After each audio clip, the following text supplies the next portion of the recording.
There is a place between waking and sleep where the mind lets go of the ordinary world and drifts towards something larger than itself. The noise of the day fades, the body grows heavy, and in that quiet, the past has room to breathe.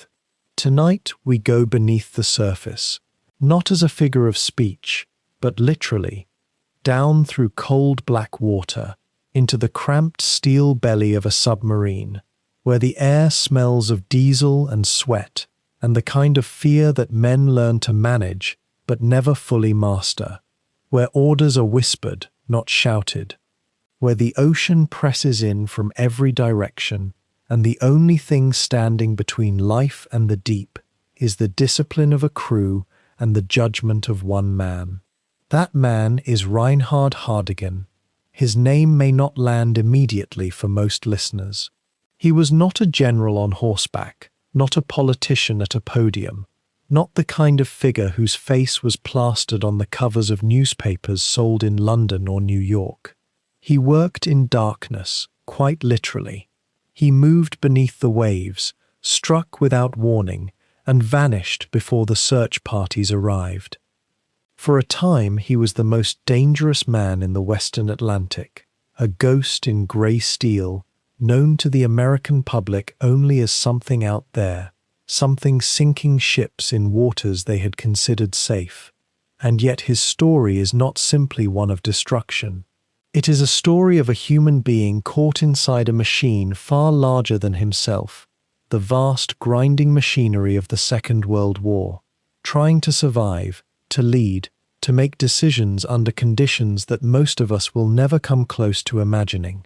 It is a story about what happens to a person when the full weight of history presses down on them and forces a reckoning with questions that have no clean answers. We are going to follow Reinhard Hardegen from the very beginning, from a port city in Germany, during the years when the Weimar Republic was still finding its footing, when inflation had hollowed out families and imperial nostalgia hung in the air like smoke that wouldn't clear. We will watch him become a young naval cadet, drawn toward the sea with the particular hunger that young men have always felt for something that promises both adventure and purpose. We will follow him through his training, his early assignments, the slow and sometimes brutal process of becoming a submarine commander. And then we will ride with him into the deep. We will be there on his most audacious patrols, in the early months of 1942, when he brought U-123 to within sight of the American coastline and attacked shipping in waters that the United States Navy had failed to protect. We will understand, without resorting to admiration or condemnation, how a single U-boat commander operating in the right place at the right moment could send shockwaves across an entire nation's sense of security. How the orange glow of burning tankers could be seen from beach resorts in New Jersey. How civilians stood on the shore and watched the war arrive. We will also stay long enough to watch the tide turn, because it always turns. No advantage holds forever, and the Atlantic Campaign, that long, exhausting, brutal contest of wills fought across millions of square kilometers of open ocean, ultimately broke the German submarine service. Not quickly and not cleanly, but decisively.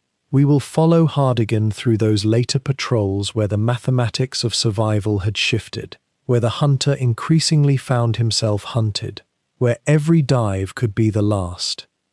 And we will be there at the end, for the capture, the camps, the long silence of imprisonment while the world he had known burned down to its foundations. This is not a story told to settle scores or to wave flags. The Second World War produced enough of that, from every direction. What it produced in far shorter supply was honest reckoning, the willingness to look at individuals within catastrophic events and ask, who were they really? What did they believe? What did they choose? What did those choices cost, in every direction? Hardegen is worth that kind of attention, not because he was a hero in any simple sense, And not because he was a villain in any cartoonish one. He was a man of his time, shaped by forces he did not design, operating inside a war he did not start, doing the job he had trained for with a skill that his enemies were forced to acknowledge even as they worked to stop him. That combination, competence in service of a terrible cause, exercised by someone who was, by many accounts, a decent man on a human level, is one of the most difficult combinations that history asks us to think about. We are not going to look away from that difficulty tonight. We are going to sit inside it, quietly, for as long as it takes. Now, before we go further, if you have found your way to this documentary, if you are settling in for a long night of serious history told with care and patience, we would be glad to have you stay. Subscribe if you haven't already, because what we make here is built for exactly this kind of night. Long form, no rush, no shouting, just the past unfolding at a pace that lets you actually absorb it. And if you are already a subscriber, thank you. You are the reason this work exists. Make yourself comfortable. Adjust your pillow. Let your shoulders drop. The North Atlantic in winter is one of the least forgiving places on Earth. The waves rise to heights that make ocean liners feel small. The cold gets into everything. The horizon disappears, and the sky and the sea become the same grey. And a person can feel, in that place, as though the world has contracted to nothing but water and wind, and the particular anxiety of being very far from land. And below all of that, in the dark, something was moving. A steel cylinder, roughly 76 meters from bow to stern, diesel engines capable of pushing her at 18 knots on the surface, dropping to roughly 7.5 submerged, carrying enough torpedoes and fuel to operate far from home, to cross the ocean and arrive on a hostile coastline before anyone thought to look. Carrying 50 men who had chosen this life or been assigned to it, who had trained for it, who had learned to sleep in shifts in bunks stacked 3 high, and to eat in rotations, and to move through corridors so narrow that 2 men could not pass each other without turning sideways.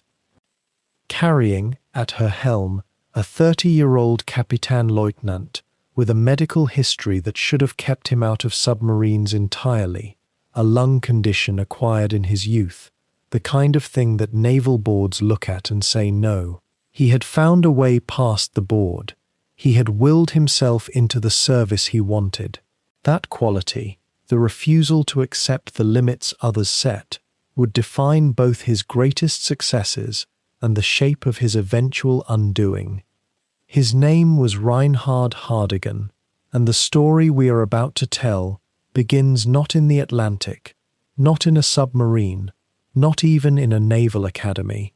It begins in a German port city, in the early years of a republic that was already struggling to survive, in a household that understood the sea, the way some families understand music, as something that ran in the blood, unavoidable and permanent.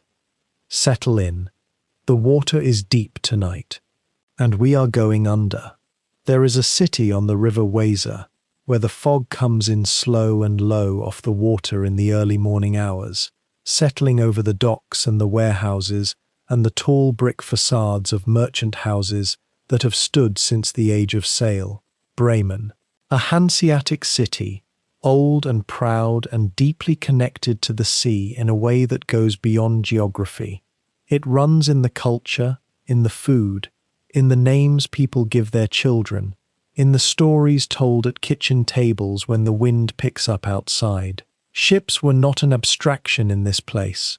They were livelihood, identity, the measure of a man's ambition and his willingness to face what lay beyond the horizon.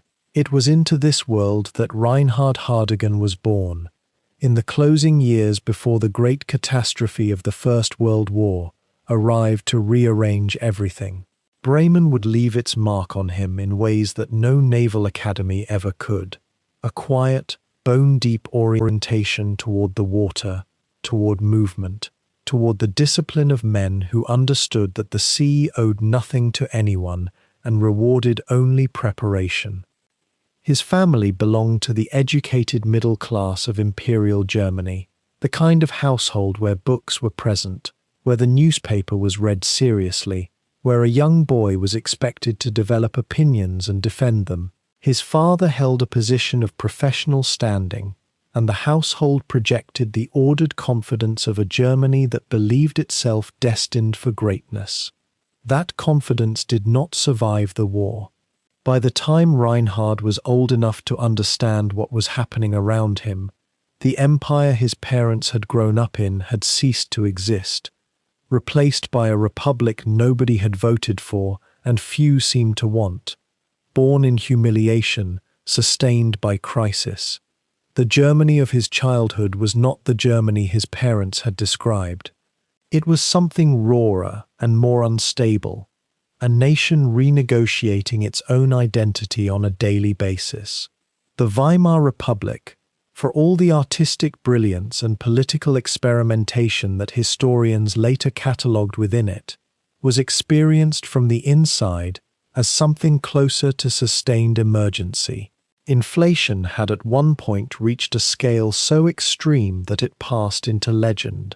Stories of men wheeling barrowloads of paper currency to buy a loaf of bread, of savings accumulated over lifetimes rendered worthless between a Monday and a Friday. The stability that returned in the mid-1920s was real, but it rested on borrowed foundations, and when the global economy collapsed at the end of that decade, Germany fell harder and faster than almost anywhere else. Unemployment spread through industrial cities and port towns alike. Young men who had expected to follow their fathers into skilled work found nothing waiting for them. The streets of Bremen, like the streets of Hamburg and Berlin and Essen, carried the particular tension of a society where a generation had been promised a future that had not materialized. For a boy with Hardegen's sensibility, drawn to order, to hierarchy, to the kind of clear purpose that civilian life in Weimar Germany conspicuously failed to offer, the military represented something the surrounding world did not. It represented structure. Not the abstract structure of ideology, but the practical structure of men organized toward a defined objective, where rank meant something, where competence was recognized and rewarded, where the confusion of political life outside the barracks gate could be set aside in favor of tasks that were concrete and measurable. This was not unique to Hardegen. An entire generation of young Germans came of age in the 1920s and early 30s with a similar hunger for belonging to something coherent, something that offered more than the grinding uncertainty of civilian existence. The military drew them not only with promises of security, but with the suggestion that a man's worth could be established on terms he understood. The sea pulled specifically at Hardegen, and he pursued it directly. When he entered the Kriegsmarine as a young cadet in the early years of the 1930s, Germany's naval forces were still operating under the constraints imposed by the treaty that had ended the First War. Limits on tonnage, on vessel types, on the shape and scope of what a German navy could be. Within those constraints, however, the institution that Hardegen joined was already beginning the quiet expansion that would accelerate as the decade progressed. The men who ran it were professionals who had survived the war and the humiliation of Versailles, who had watched the high seas fleet scuttled at Scapa Flow in 1919, and who had spent the intervening years preserving what they could of tradition, expertise, and institutional memory, while waiting for circumstances to change. Hardegen was stepping into that world, shaped by memory of defeat, by professional pride, and by a determination to rebuild something that had been taken away. Cadet life formed men by stripping away the private habits they had accumulated in civilian existence and replacing them with collective ones. The daily rhythm was governed by bells and orders, and the expectation of punctuality so absolute that lateness became a kind of moral failing.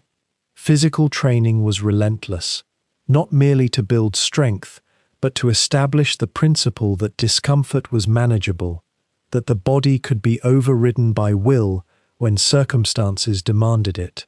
Academic study covered navigation, engineering, meteorology, the principles of propulsion and ballistics, the long history of naval warfare stretching back through centuries of European conflict. A cadet who entered these institutions was expected to emerge transformed, not just technically competent, but psychologically reconfigured, attuned to the rhythms of shipboard life and the particular demands of command at sea. Hardegen showed aptitude. This was not the empty praise of institutional generosity. The Kriegsmarine had no patience for inflating the reputations of men who would later be responsible for expensive vessels and human lives. He demonstrated the qualities that naval trainers looked for: a calm disposition under pressure, an instinct for spatial reasoning, the ability to absorb and retain technical information rapidly and apply it in circumstances where the conditions for reflection were poor.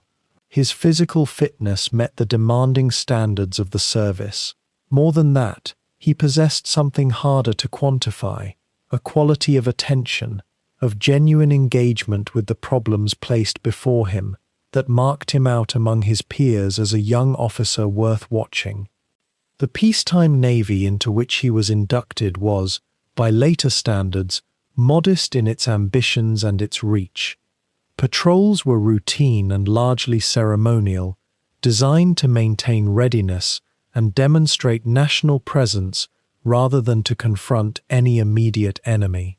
The vessels were fewer in number than German naval planners wished, and the restrictions on what could be built and deployed meant that the Navy operated with one eye always on the political horizon, watching for the moment when those restrictions might be lifted. Hardegen served on surface vessels during this period, learning the fundamentals of shipboard life, the management of men in close quarters, the reading of weather and sea state, the protocols governing communication and command that turned a hull full of individuals into something that functioned as a single instrument. What strikes the historian who looks carefully at these early years is how unremarkable they appear in retrospect, given what followed. There was no obvious sign in the cadet from Bremen, completing his coursework and learning to navigate by stars and charts and the feel of the water, that he would one day become the most feared name in the Western Atlantic.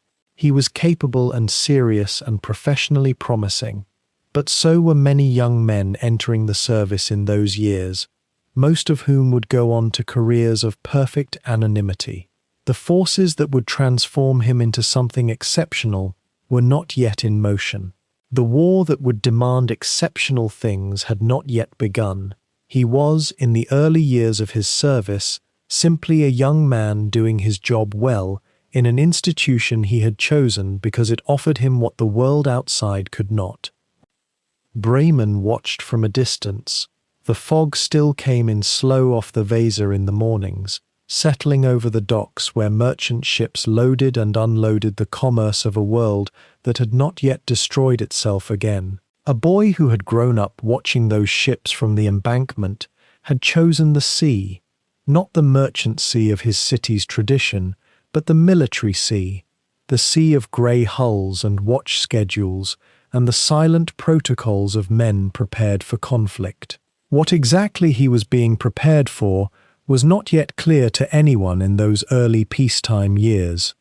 Germany was rearming, cautiously at first, then with gathering momentum, but the shape of what the coming war would require of its naval officers, and specifically what it would require of men willing to command submarines, was still taking form in planning rooms and design offices, and the imaginations of strategists who had been thinking about the next war since before the last one had properly ended. Hardegen would not choose the submarine service immediately. That transition would come later, after he had accumulated enough surface experience to understand the sea as a whole before descending into its silence. But the sensibility that would eventually make him effective in the narrow steel corridors of a U-boat was already forming in those early years of cadet training and peacetime service. The patience, the precision, the willingness to operate under sustained pressure without surrendering to it. Bremen had given him the sea. The Kriegsmarine was now teaching him what to do with it. The decade ahead would demand something more than either of them had yet imagined, and by the time that demand arrived, Reinhard Hardegen would be ready to answer it. The Kriegsmarine of the 1930s was rebuilding itself from almost nothing, and every officer who joined it understood, at some level, that he was stepping into a project as much as an institution. The Treaty of Versailles had stripped Germany of its surface fleet, its dreadnoughts, its great prestige vessels, and the navy that emerged in the years following was leaner, hungrier, and acutely aware of what had been taken from it. For a young officer moving through the early stages of his career, the choice of specialization was not merely professional. It was a declaration of character. Surface gunnery offered tradition and ceremony. Aviation offered speed and novelty. But the submarine service offered something else entirely, a kind of radical self-sufficiency, a way of fighting that asked more of a man than any other branch could conceive. When Reinhard Hardegen received his assignment to U-boat training, he was not simply changing jobs. He was crossing a threshold into a different world. The submarine arm of the Kriegsmarine had been formally reconstituted only a few years before Hardegen joined it, operating initially under a degree of official concealment before Germany openly acknowledged its rearmament program. The man who built it from the ground up was Karl Dönitz, a former U-boat commander from the First World War who had survived both the war and captivity, and who carried within him a complete and unshakable vision of what submarine warfare could accomplish. Dönitz was not a man who invited casual observation. He was precise, demanding, and possessed of a patience that could turn, without warning, into ferocious expectation. The culture he was creating, what would come to be called the U-boat arm, was shaped directly by his personality. Technically rigorous, martially serious, and imbued with an almost monastic sense of shared purpose. For a junior officer arriving at the training establishments of the late 1930s, the atmosphere was unlike anything surface service had prepared him for. Hardegen's initial training placed him aboard older boats, vessels that had been in service long enough to carry their wear honestly, their hulls etched with the record of practice dives and surface storms and the thousand small mechanical crises that defined submarine life. These were not the long-range Type 9 boats that would later define the war in the Atlantic. They were shorter, tighter, and in some ways more demanding precisely because they left so little margin for error. Everything in a submarine is a lesson in consequence. A valve turned the wrong way, a pressure gauge misread, a dive angle miscalculated. The ocean does not pause to allow correction. The men who trained on these older boats learned that the sea was not an adversary to be beaten, but a force to be understood with the same intimacy one might extend to a dangerous animal. Distance from that understanding was not an option. The physical reality of life below the surface was something that no amount of theoretical preparation could fully translate. When Hardegen first descended into a U-boat's interior and felt the hatch close above him, the world compressed. The control room was a space of ordered density. Gauges, levers, periscope housing, instruments, men moving with the practiced economy of people who had long since stopped expecting comfort. The smell hit first, oil and metal, and the faint dampness that never quite left the bilges, combined with the warmth of machinery, and the accumulated presence of bodies in close quarters. A boat fully crewed had no private space, no sanctuary from the collective organism it had become. Officers and men slept in rotating shifts on bunks tucked between torpedo tubes and equipment lockers. Meals were eaten at a table barely wide enough for the men who sat at it. The boat breathed as one thing, and every man within it breathed as part of that thing. What Hardegen was learning during this period was not simply the mechanics of submersible warfare, though the mechanics were demanding enough. He was learning a different grammar of authority. On a surface vessel, rank announced itself through space and distance, the captain's bridge, the officer's mess, the clear physical hierarchy of decks and compartments. In a U-boat, that distance collapsed. A commander and his most junior enlisted man might be separated by no more than a few feet at any given moment, sharing the same recycled air, eating from the same galley, hearing each other's breathing in the dark during a depth charge attack. Leadership in those conditions could not rely on ceremony. It had to be something the men could feel, in the way a commander moved and spoke and made decisions under pressure. Hardegen absorbed this lesson early, and it would define the kind of captain he eventually became. The training itself was structured around an escalating series of pressures. Cadets and junior officers began with surface navigation and engineering drills, moved to submerged handling, and then progressed to simulated attack runs, approaches, torpedo angle calculations, escape procedures. The mathematics of a torpedo attack in those years was done by hand and by eye, a blend of geometry and intuition that the best commanders developed into something approaching art. Speed, bearing, range, target angle, all had to be computed and acted upon in seconds, under conditions that tested whether a man could think clearly when everything in his body was telling him to panic. The boats dove, resurfaced, dove again. Instructors watched for the men who steadied as the pressure rose, and noted the ones who did not. Beyond the mechanics of attack, Hardegen learned the discipline of patience that submarine warfare demanded above all else. A U-boat in the late 1930s was not a fast machine. Surfaced, it could make reasonable speed. Submerged, it was slow and dependent on its battery charge, which depleted with use and had to be replenished by surfacing at night to run the diesel engines. The rhythm of submarine operations was therefore governed by energy management and concealment, hours of waiting, of careful listening, of holding position and suppressing every instinct toward action until the moment was precisely right. Men who came from surface vessels, accustomed to the visible dynamism of fleet maneuver, sometimes found this adjustment difficult. Hardegen, by several accounts, took to it. There was something in the internal stillness required that matched a quality in his character, an ability to wait without losing readiness. The late 1930s carried an unmistakable weight of approaching consequence. Within the Kriegsmarine, and particularly within the submarine arm, officers and men understood that the political events unfolding across Europe were moving in one direction only.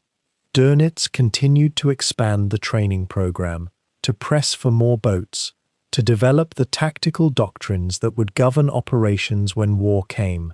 Hardegen and his contemporaries trained in that knowledge, not always spoken aloud but present in every accelerated schedule and every exercise conducted with a seriousness that outpaced peacetime pretense. The world outside the hatch was reorganizing itself around a coming catastrophe, and the men inside the boats felt its gravity even when they could not see its shape. There was, in those years, a community forming. The men who trained together in the U-boat arm were not merely colleagues, they were inhabitants of a shared ordeal, bound by the peculiar intimacy that survives only when people have been genuinely frightened alongside one another. They knew each other's tells under stress, had seen each other fail and recover and fail again, and had built from that knowledge a kind of trust that formal military structure alone cannot produce. Hardegen moved through this community with the attention of a man who understood that the crew he would eventually command was already being shaped by these years, even before he knew which men would serve with him. The relationships forming in training were not merely professional courtesies, they were the foundations of survival. For a young officer with Hardegen's background and ambition, the submarine service also offered something that surface commands could not: the possibility of independent action. A U-boat at sea operated largely alone. Its commander made decisions in real time, without the ability to consult higher authority, without the cover of fleet formations, without anyone to blame or credit but himself. That autonomy was, for the right kind of man, a profound draw. It placed the weight of success or failure entirely within the boat's own hull, entirely within the mind and the nerve of its captain. Some men found that weight suffocating, others found it clarifying.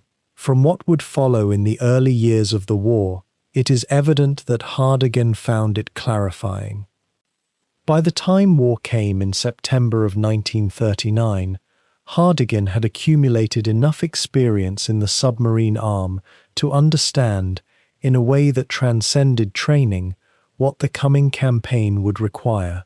He was still accumulating the rank and experience that would eventually place him on the bridge of his own boat, still watching more senior officers for what they did right and what they did wrong, still filing away in some careful part of his mind the lessons that would later come flooding forward in moments of crisis. The Atlantic was a vast and cold and indifferent ocean, and the war that was about to be fought across it would be conducted in darkness, in silence, in pressure, and in fear. Hardegen had learned to live in all of those conditions. He had not yet learned to master them. That education was still to come. What the late 1930s had given him, above all else, was a foundation, not of confidence exactly, but of competence, which is a quieter and more durable thing. He knew the instruments and the mathematics and the procedures. He knew how a crew moved and breathed and broke down and recovered.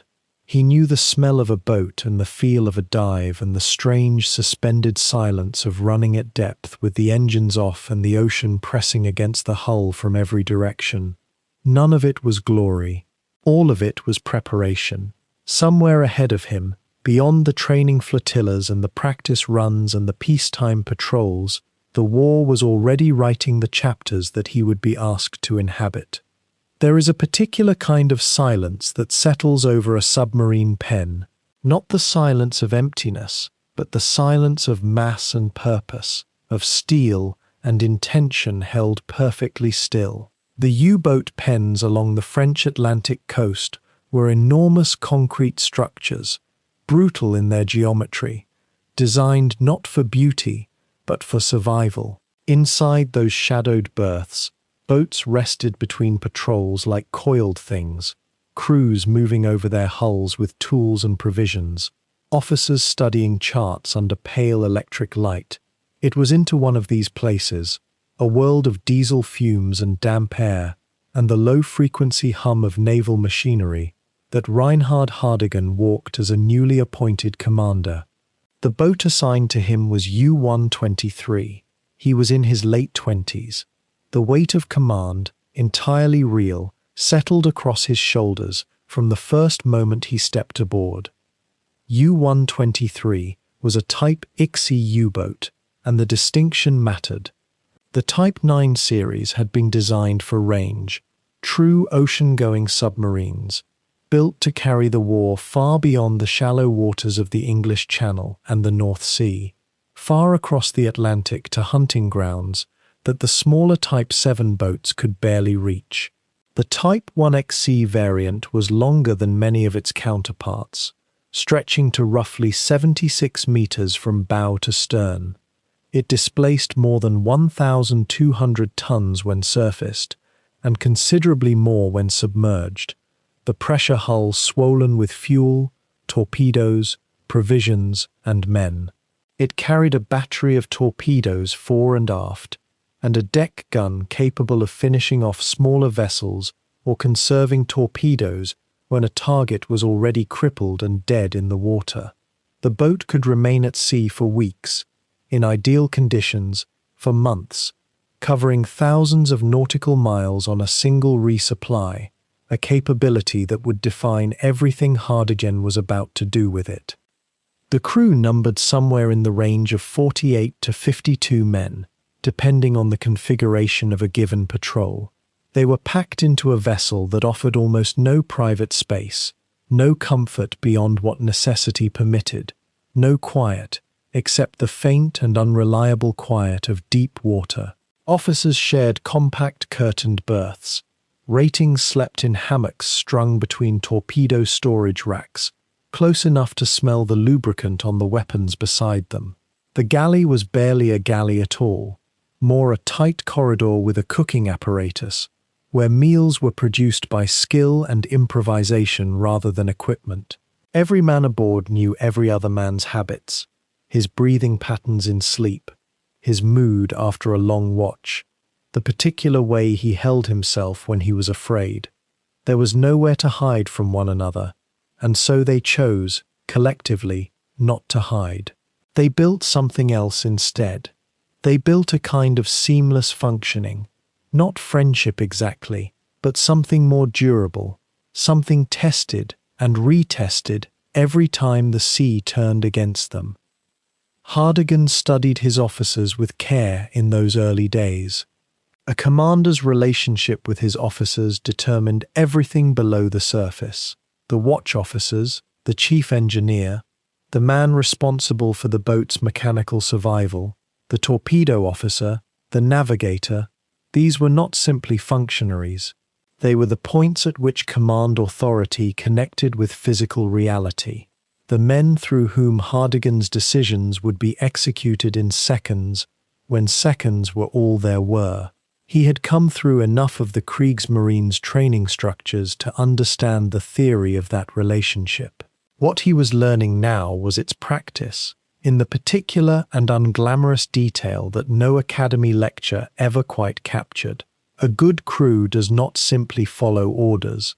A good crew anticipates them, and to earn that quality of followership, a commander must first be worth anticipating. The early patrols in European waters were not yet the operations that would make Hardegen's name. They were, in the language of the trade, working up exercises conducted under real conditions, real danger, real weather, real enemy, but oriented toward cohesion as much as destruction. The waters around Britain and in the eastern Atlantic were heavily contested by the autumn and early winter of 1941 into early 42. British convoy escort had hardened considerably since the opening years of the war, and the Royal Navy's understanding of U-boat tactics had sharpened with painful experience on both sides. Anti-submarine patrols, surface ships, and increasingly aircraft forced U-boat commanders to develop a particular habit of mind: patience above all, then aggression, then patience again.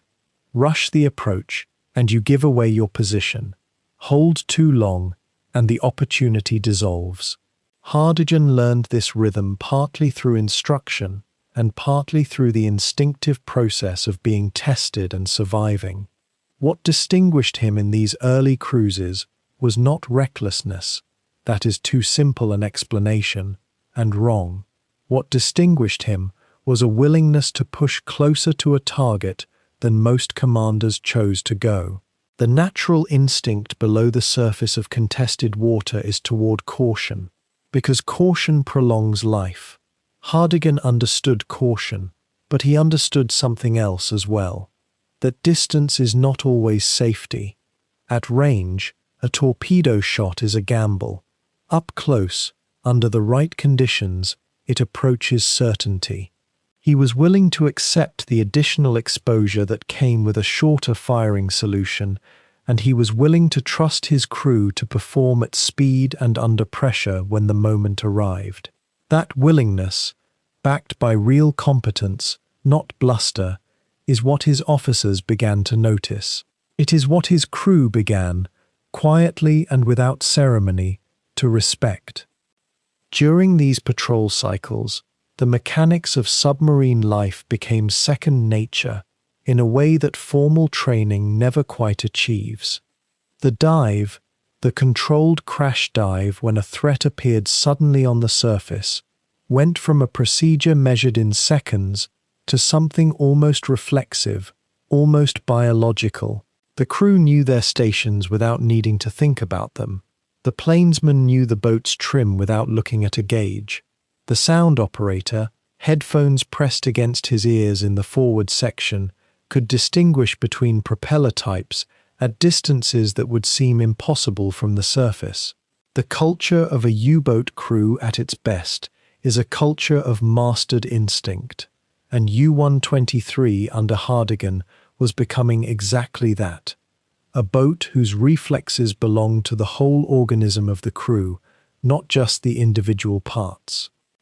His reputation inside the Kriegsmarine grew incrementally at first, then with greater momentum.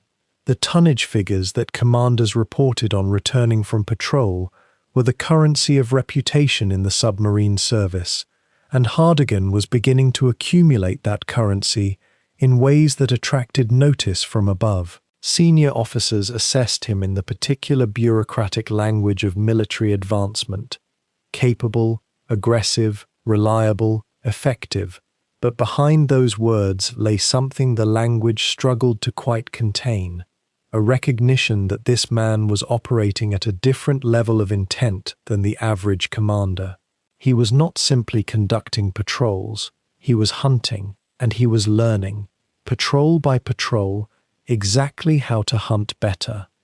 There is always a tension in military command between the institution and the individual.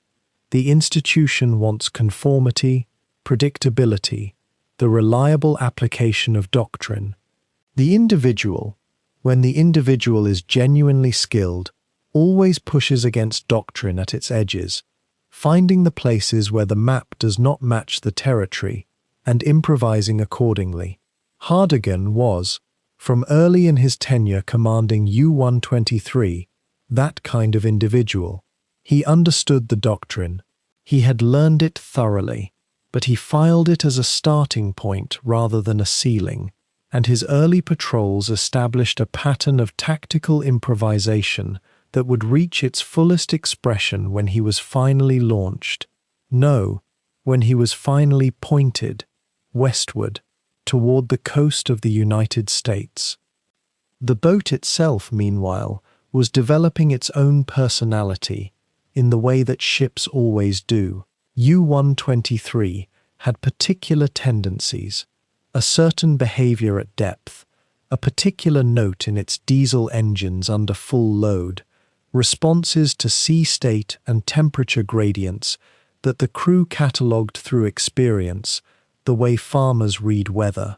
The chief engineer understood her mechanically, in the way a doctor understands a patient, not just the function of the parts in isolation, but the way they interacted, the way a problem in one system created stress in another, the way the boat communicated distress through sound and vibration and small anomalies in instruments. This knowledge was not written down anywhere in the official maintenance records. It lived in the hands and ears and judgment of the men who worked her, and it was irreplaceable. By the time Hardegen brought U-123 back to the French coast after those formative European patrols, something had been established. The crew was no longer a collection of trained individuals. They were a crew, specifically this crew, his crew, bound by the shared accumulation of dives and surfaces, of depth charges felt through the hull, of watches stood in cold and dark and wind. And Hardegen was no longer a newly appointed commander finding his footing.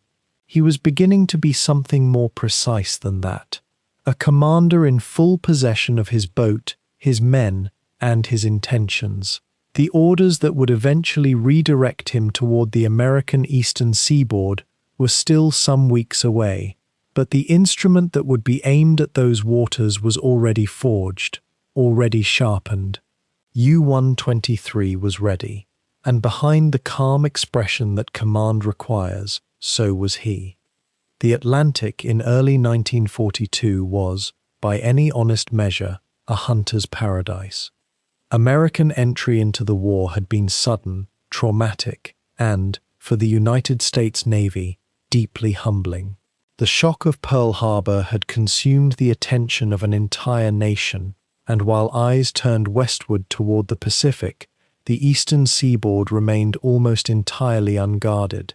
There were no convoy systems in place along the American coast. There were no coordinated air patrols sweeping the shallow waters of the continental shelf. Ships moved independently, their running lights burning through the darkness as though peace still reigned, their radio operators transmitting position data with minimal encryption. For a U-boat commander who had spent years studying Allied weaknesses, it was not an opportunity, it was an invitation. Grand Admiral Karl Dönitz had understood this before most of his staff had finished reading the reports. Within days of the American declaration of war, he began pressing the German High Command for permission to send his finest boats west, into the waters stretching from Nova Scotia down through the Caribbean. He called the operation Paukenschlag, a word that translates roughly as drumbeat or drum roll. The name carried a theatrical quality that Dönitz seemed to relish, as though he were announcing a performance rather than a military offensive, and in a sense he was. He had selected a small number of his most capable Type X U-boats for the first wave, vessels with the range and torpedo capacity to operate far from their bases along the French coast without resupply. Reinhard Hardegen and U-123 were among the chosen. It was the kind of assignment that separated the careful commanders from those willing to push doctrine to its outer edge. Hardegen received his orders with a characteristic blend of professional calm and private excitement. He had been studying American anti-submarine doctrine for months, reading reports, analyzing patrol patterns, cross-referencing what was known about the United States Navy's capabilities in coastal waters. What he found was striking in its inadequacy. The Americans had watched the British struggle against U-boats for 2 full years and had absorbed almost none of the lessons. There were insufficient escort vessels assigned to the eastern seaboard. The few available destroyers were committed elsewhere. Coastal air coverage was thin, disorganized, and often poorly armed even when it existed. Hardegen grasped something fundamental. The United States was not prepared to fight a submarine war on its own doorstep. He intended to prove it. The crossing of the Atlantic itself was an exercise in patience and seamanship. U-123 ran much of the journey submerged by day and surfaced at night, conserving fuel, monitoring radio traffic, keeping the crew in a state of quiet readiness. The North Atlantic in January was brutal. Swells capable of throwing a man from the conning tower, spray so cold it left ice on the metal fittings, the boat groaning and flexing as it rode through weather that would have broken lesser crews.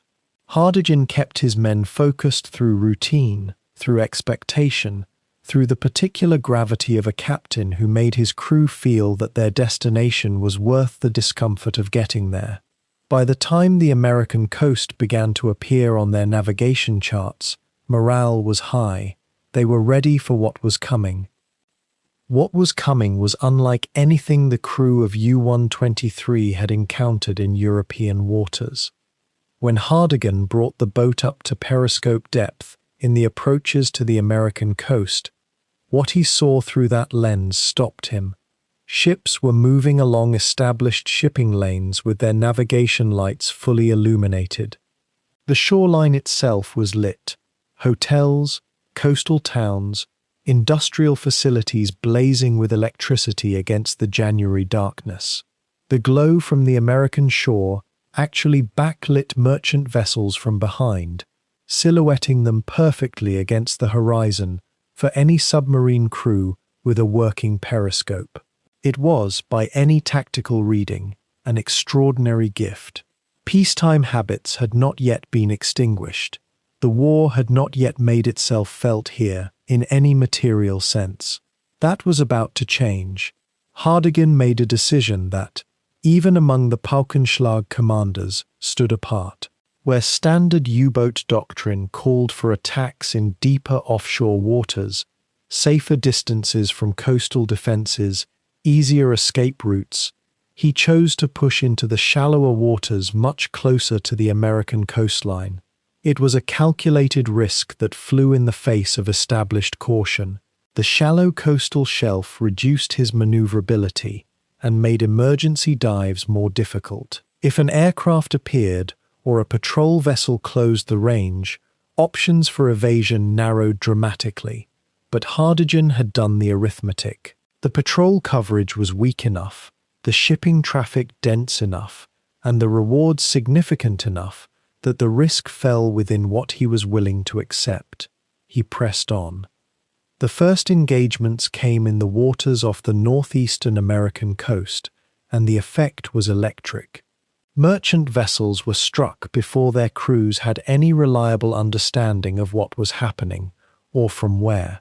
Some ships managed distress calls, others simply vanished from their lanes, their absence noted hours later when scheduled radio contacts went unanswered. The news that filtered back to American Naval Command was fragmentary at first, a report of an explosion here, a sighting of wreckage there, but the pattern emerged quickly enough. German U-boats were operating in American waters, close enough to shore that the fires from burning ships could sometimes be seen by people standing on the beach. The psychological impact on the civilian population was immediate and severe. American coastal cities that had watched the war unfold at a comfortable remove through newspaper photographs and radio broadcasts now found the war had arrived on their own shoreline. Fishermen reported debris and oil slicks within sight of harbor entrances. Beaches produced wreckage, life jackets, and worse. Naval officials who had spoken publicly and with considerable confidence about coastal security found themselves with very little to say that was either accurate or reassuring. The press, still operating under the relatively open information environment of early wartime America, began asking questions that Naval Command was not prepared to answer. The shock was not merely strategic, it was intimate. The ocean that Americans had always regarded as a barrier against European conflict had become a battlefield. Within the United States Navy, Paukenschlag triggered a crisis of institutional confidence that would take months to fully resolve. Senior officers who understood convoy doctrine, and there were those who had been arguing for it since before Pearl Harbor, pushed harder for its implementation along the eastern seaboard. They were met with resistance from those who believed convoys would concentrate targets rather than protect them, a misreading of the evidence so fundamental it bordered on willful. Meanwhile, individual U-boat commanders like Hardegen operated in what the Germans themselves came to call the happy time, a second happy time in fact, echoing the period of German success in the earlier years of the Atlantic campaign. Ships were being sunk faster than they could be replaced by American shipyards still scaling up to wartime production rates. Hardegen's approach during this period was notable not simply for its aggression, but for its discipline. He did not attack randomly or wastefully. He prioritized tankers and large cargo vessels, ships whose loss would cause the most sustained damage to Allied supply chains. He managed his torpedo inventory with precision, aware that each weapon represented an opportunity that could not be recovered once spent, and that the journey home was as long as the journey out.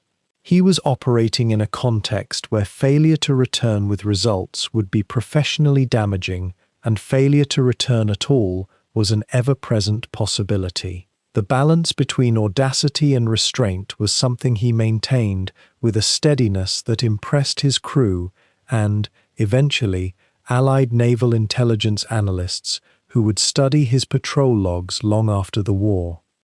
What made Hardegen's contribution to Paukenschlag particularly striking was his willingness to remain in the operational area longer than his orders strictly required.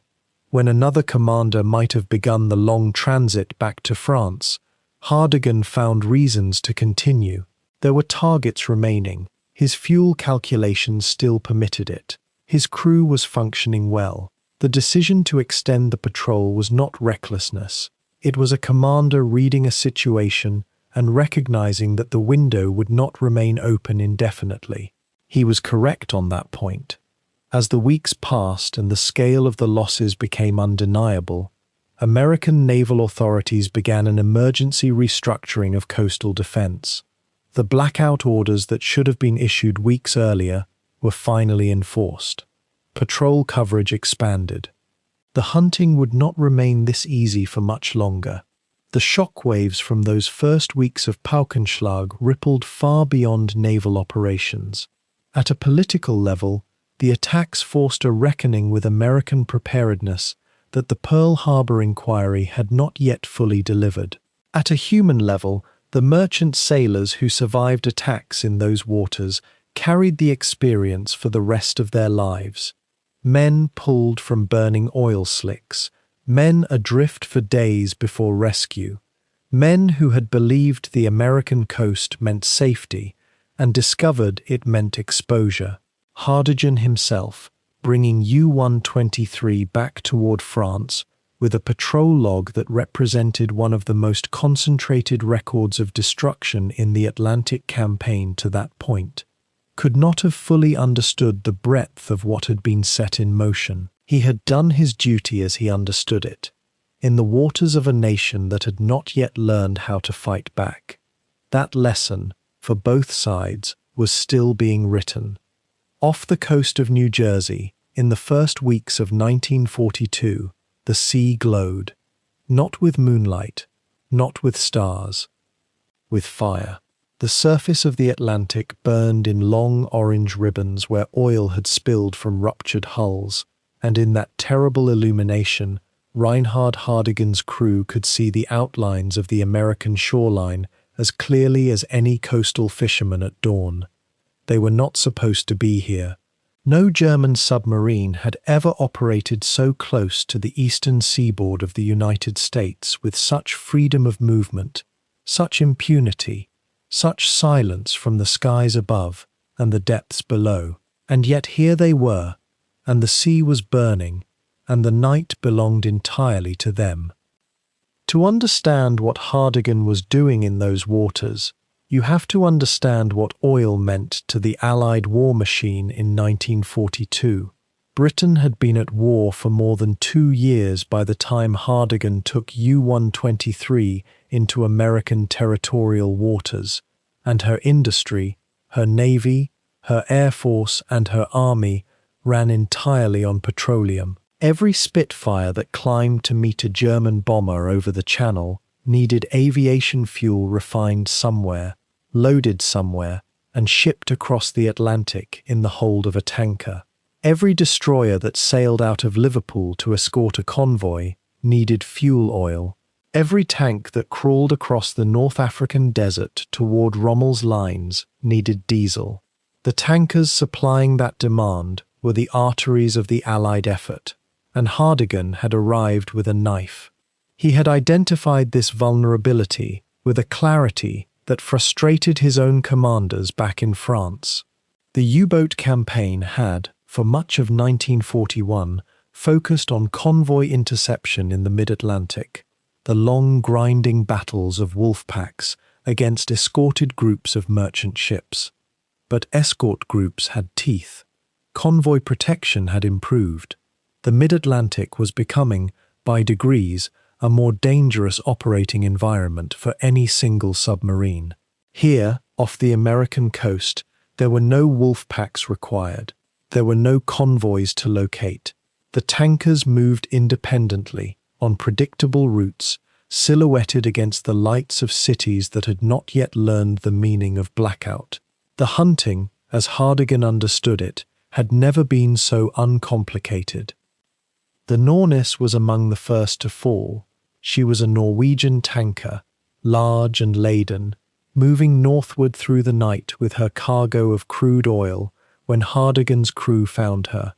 U-123 ran at her on the surface, calculating angles, measuring distance, and then launched a torpedo strike that opened the tanker's hull.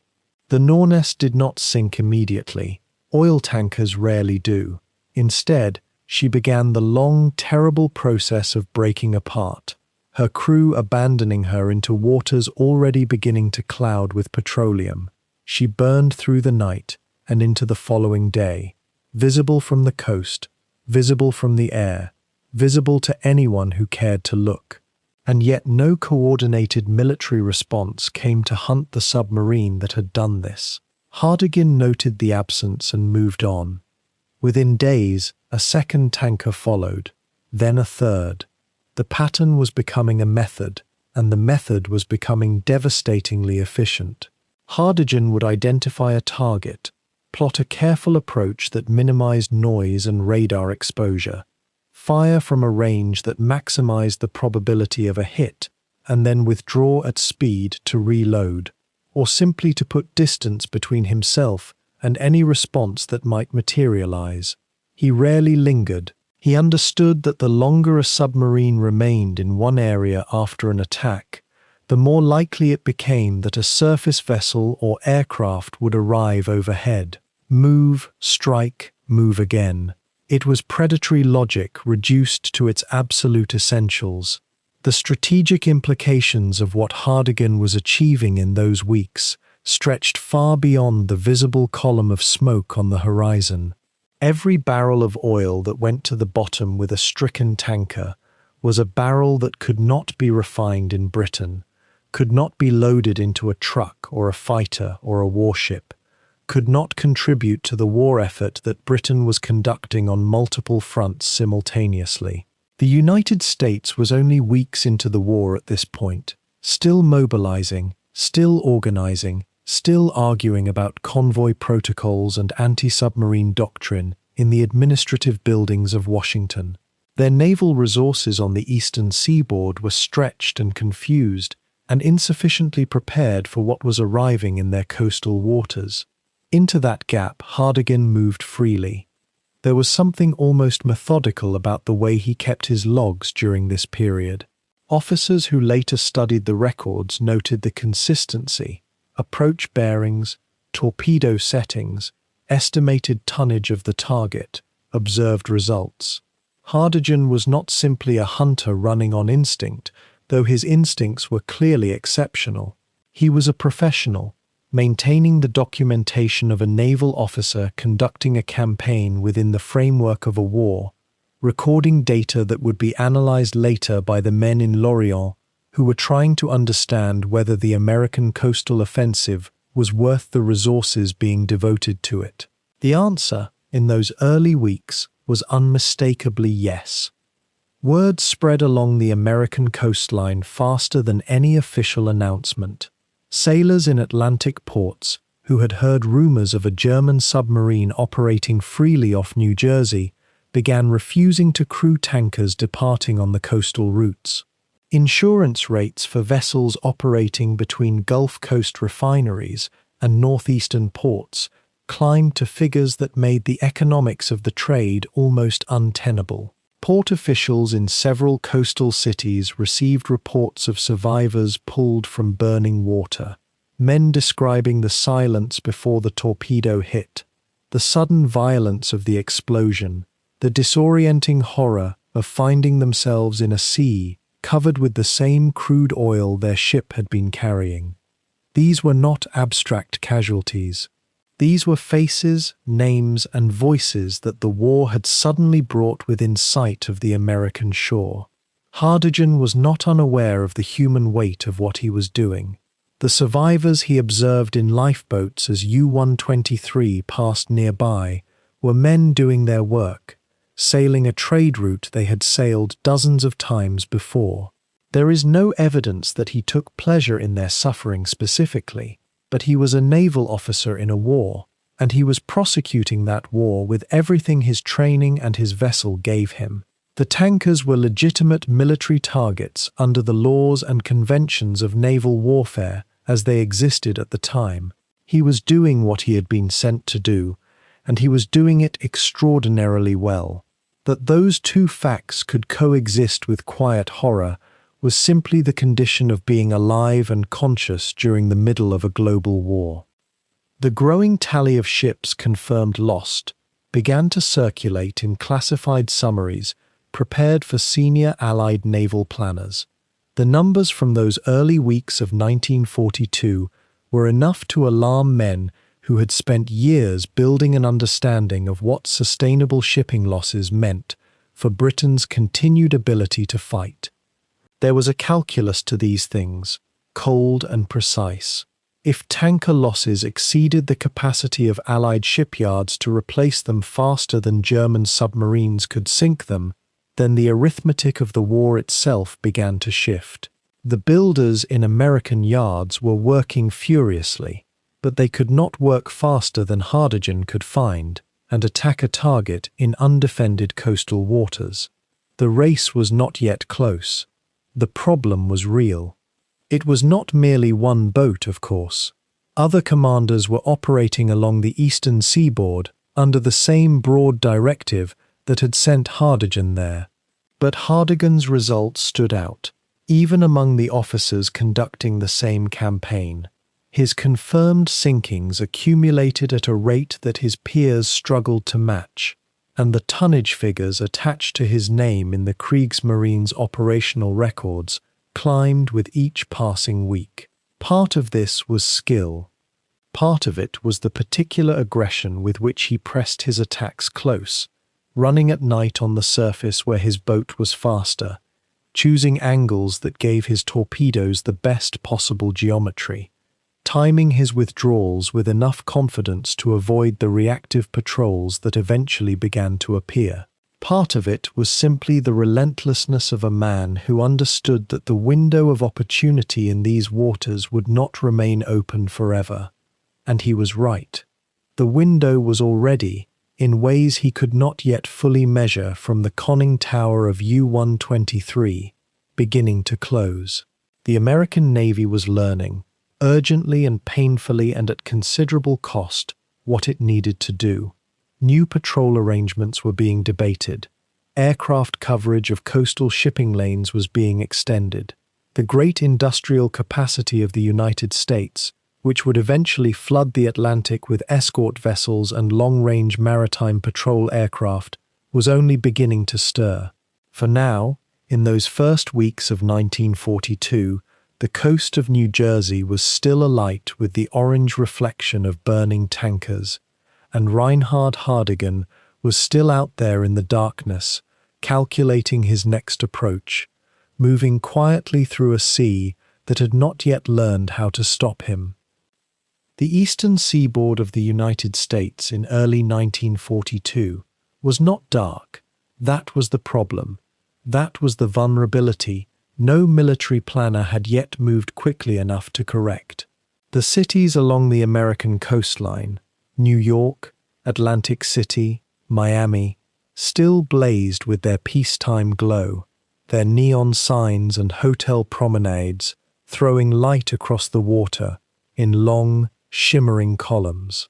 For a U-boat commander prowling the surface at night, those lights were not a threat, they were a gift. Ships moving along the coast were silhouetted against that luminous backdrop, their hulls outlined in perfect relief, their courses and speeds readable from kilometers away. Reinhard Hardegen understood this before the United States Navy did, and he intended to use every second of that understanding. The mechanics of his attack runs had by now acquired a kind of brutal elegance. Hardegen preferred to attack on the surface at night, keeping U-123 low in the water, running on diesel engines rather than electric, fast and aggressive rather than cautious and submerged. A surfaced U-boat presented a far smaller radar and sonar signature than the American patrols were accustomed to hunting. The conning tower cut through the Atlantic swell like a knife, nearly invisible against the dark horizon, while the target ahead glowed and churned and gave itself away with every revolution of its propellers. His crew had trained this rhythm into their bones. The approach, the angle, the estimation of speed and bearing, these calculations happened quickly, almost instinctively, a language of predation that Hardegen had refined through months of discipline and accumulated experience. It was the tankers and cargo ships making their solitary runs up and down the coast that bore the worst of it. Many of these vessels were not in convoy. The convoy system that had proven so effective in the North Atlantic had not yet been fully implemented along American coastal routes, and so ships sailed alone and unescorted, following predictable lanes, maintaining predictable speeds. When Hardegen found one of these vessels silhouetted against the shore glow, the targeting solution was almost straightforward. The torpedo ran true, the detonation followed, and the fire that erupted on the water told its own story from miles away. Those fires were visible from shore. American civilians standing on beaches or looking out from hotel windows watched ships burn on the horizon, and many of them could not fully comprehend what they were seeing. Some thought it was an exercise, some thought it was a distant storm. It was neither. The illumination that those burning ships created was, in its terrible way, another advantage pressed into Hardegen's service. A vessel engulfed in flames lit the surrounding water in all directions, and in that orange radius, other ships nearby became visible in turn. There are accounts from the period of multiple attacks occurring within the same stretch of water on the same night, the burning hulk of one victim serving almost as a beacon for the next approach. Hardegen did not shy away from this dynamic. He worked the geometry of it, threading U-123 between the light and the dark, staying just beyond the illuminated circle where his silhouette would remain invisible while his targets remained readable. It was cold and methodical, and it was working at a scale that shocked even the German command receiving his position reports. The American response was not absent, it was simply not yet adequate. Coastal patrol vessels were active. United States Navy destroyers were operating in the area, their crews alert and determined. Aircraft were flying search patterns when weather permitted. But these forces were thinly spread across a coastline that stretched for thousands of kilometers, and their anti-submarine training and equipment were still catching up to the reality of the threat they faced. Hardegen encountered these patrols. He could not avoid them entirely. There were moments when searchlights swept across the water, and for a fraction of a second, the beam passed close enough to make his lookouts press themselves flat against the conning tower railing. The reaction in those moments was immediate. Clear the bridge, dive, go deep, and U-123 would slip beneath the surface and hold its breath. Depth charges were the sound that no submariner ever became comfortable with. They could be felt before they were heard, a pressure wave that moved through the hull like a fist closing around the boat. When an American patrol vessel located a probable contact and began its run, the charges dropped in patterns, each one a gamble of range and depth. The crew of U-123 experienced these attacks more than once during this patrol, standing rigid at their stations in the red-lit interior, listening to the creaking of steel under pressure, waiting. Hardegen's response in these moments was a kind of controlled stillness, the deliberate suppression of urgency that separates a competent commander from a great one. He issued course corrections in a low voice. He tracked the movements of the vessel above by its engine sounds. He waited for the pattern to exhaust itself before moving again. The cargo ships and tankers he pursued were not abstractions. Their crews were merchant sailors, men who had signed on to deliver fuel and war materials, not to fight a naval campaign. Many of them had no weapons that could threaten a submarine. When a torpedo struck, the outcome depended on how fast the ship went down, how quickly a lifeboat could be launched, and how cold the water was. Hardegen was aware of this. He was not unaware of what his torpedoes meant to the men on the other end of them. But the strategic logic of his mission did not offer him a pathway around that awareness. He was there to destroy shipping capacity, and shipping capacity meant ships, and ships meant crews. He kept that knowledge in a compartment of his mind and did not let it paralyze the decisions that the mission required. There were moments during this patrol when the cat-and-mouse quality of the campaign became almost textbook in its clarity. A contact gained, a course plotted, an approach begun, and then a patrol vessel appearing from an unexpected direction, its bow wave visible in the darkness, forcing an abort and a rapid change of heading. The American patrols were not incompetent. They were learning, adapting, building an understanding of U-boat tactics through the painful accumulation of experience. On at least one occasion, Hardegen found himself tracked closely enough that U-123 spent hours deep and slow, waiting for the contact to break off before resuming the hunt. The patience required for this was its own form of discipline, a grinding, quiet endurance that tested every man on the boat. By the middle of his patrol, the tally of tonnage sent to the bottom was already significant enough to place Hardegen in rare company among the commanders of the Kriegsmarine. But he was not counting victories in the way a sportsman might count points. He was measuring the mission against its objectives, the fuel not reaching Britain, the war materiel not reaching the Eastern Front, the disruption being sown in Allied planning and supply chains. Each ship represented a calculation about the broader war, and Hardegen was capable of holding that larger arithmetic in mind even while navigating the immediate demands of the hunt. This was part of what distinguished him, not simply the aggression, but the strategic intelligence running beneath it. The American Navy was developing a more sophisticated picture of what it was dealing with. Intelligence was being gathered, patterns were being analyzed, and the commanders responsible for coastal defense were beginning to understand that the enemy was not merely present, but was operating with a degree of freedom that could not be permitted to continue. New protocols were being drafted.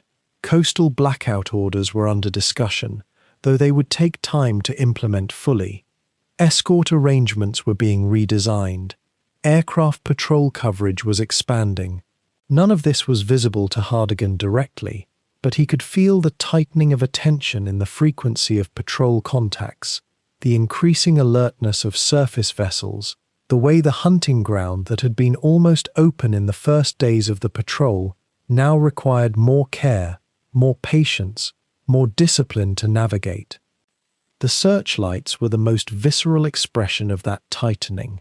When a beam swung across the water and held, even for a moment, on the dark outline of U-123's conning tower, the seconds that followed were among the most dangerous of any patrol. Everything depended on whether the operator behind the light was quick enough, confident enough, to call what he had seen before the boat went under. Sometimes the beam moved on, sometimes it swung back and held, and in those moments the dive alarm sounded through the boat like a heartbeat gone wrong, and every hand went to its station without needing to be told. The ocean received them, and the darkness below the surface was, temporarily, the safer darkness. These experiences accumulated over the weeks of the patrol into something more than individual incidents. They became a kind of grammar, a language of risk and response, that Hardegen and his crew were writing together in real time, in the only classroom that mattered. By the time U-123 finally turned east toward the French coast, her crew were not the same men who had left port. The patrol had aged them in the particular way that combat ages people, not by adding years to the face, but by altering something in the way the eyes move, the way silence is tolerated, the way a man occupies the space around him. Hardegen had taken them into the fire and the searchlight and the cold arithmetic of the deep water, and he had brought them back. For now, that was enough. In the winter of 1942, a peculiar kind of fear descended upon the eastern seaboard of the United States. It was not the fear of invasion or aerial bombardment, though those remained distant anxieties in the minds of civilians far from the fighting. This was something more intimate, more psychologically corrosive. Ships were vanishing, some burned on the horizon at night, turning the ocean into a canvas of flames visible from the Jersey shore. Others simply disappeared, leaving behind only wreckage and the handful of survivors clinging to lifeboats or debris, adrift in waters that had become a hunting ground. The newspapers printed lists of merchant vessels lost, but they dared not print the full truth. Somewhere out there, a single submarine commanded by a German captain named Reinhard Hardegen was operating with a degree of freedom and tactical sophistication that had utterly outmatched the coastal defenses of the world's wealthiest nation. What made Hardegen's presence so lethal, so virtually impossible to contain, was not merely the capabilities of U-123 herself, though she was a formidable machine. It was Hardegen's understanding of his enemy. He possessed, through patient observation and shrewd deduction, a working knowledge of American naval doctrine, the patrol patterns of escort vessels, the limitations of American sonar technology, and the vulnerabilities in the convoy system that supposedly protected merchant shipping. Where other U-boat commanders relied on aggression and audacity, Hardegen added something far more dangerous. He thought like a hunter studying his prey. The Type ICSI U-boat was a masterpiece of German engineering, though by modern standards its machinery was mechanical and its systems often temperamental. At roughly 240 feet in length, with a beam of roughly 21 feet, U-123 was substantially larger than many of the smaller Type Viking boats that made up the bulk of the U-boat fleet. This size conferred both advantages and disadvantages. The boat could carry considerably more fuel, extending her patrol range across the Atlantic and allowing Hardegen to operate far from the bases in occupied France, where he refueled and rearmed. The larger hull provided marginally more living space for the crew, though calling it comfortable would be a grotesque mischaracterization. The disadvantage was that a larger boat was, in theory, more difficult to hide.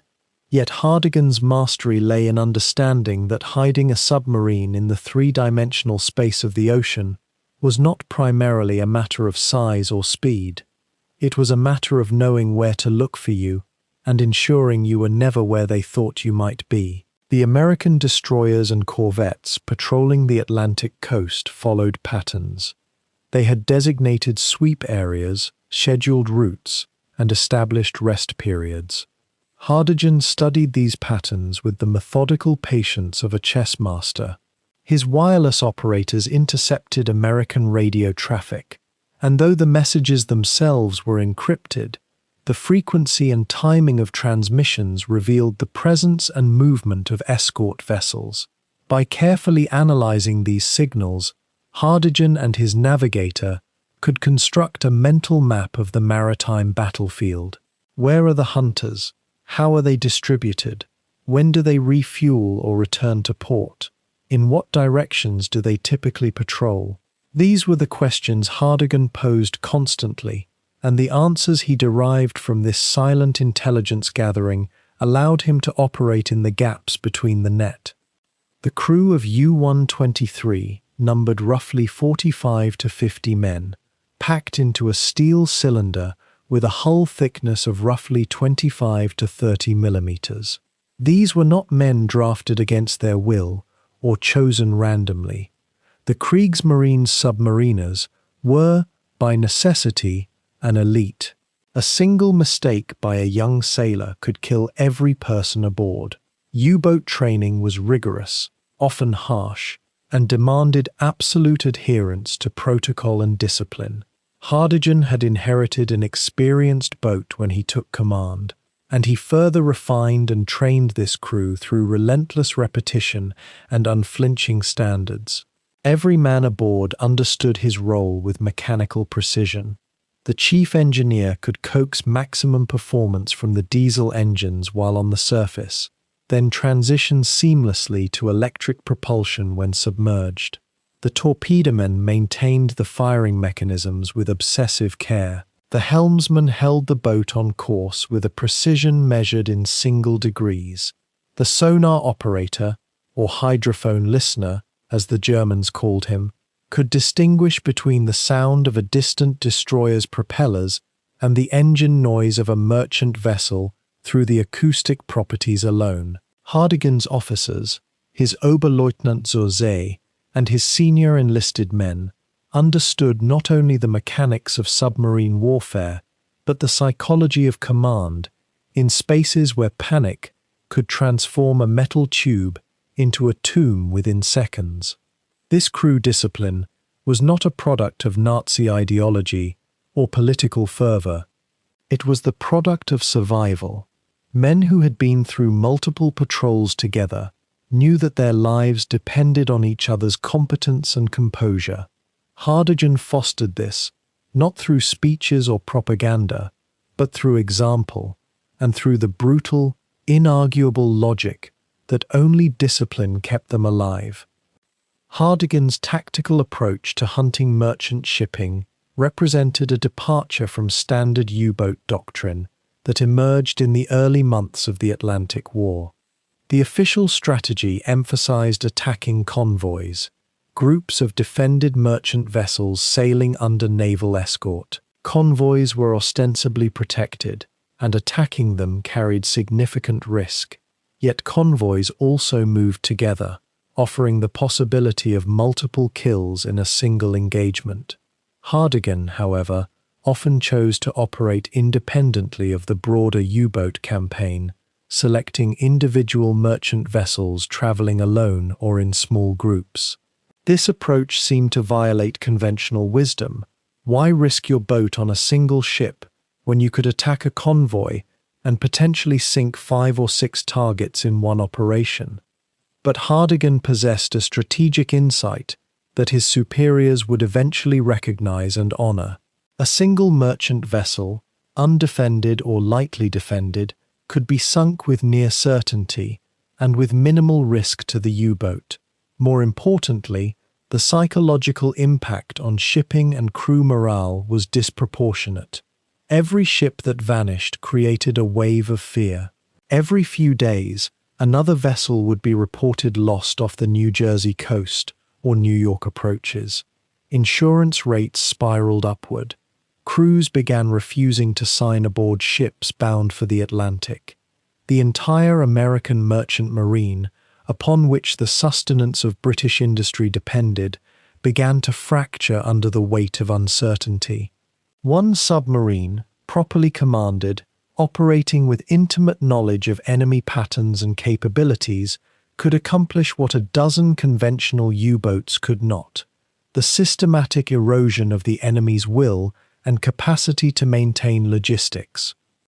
The cat-and-mouse game between Hardegen's U-123 and the American naval forces protecting the coast evolved through the early months of 1942 with a rhythm all its own.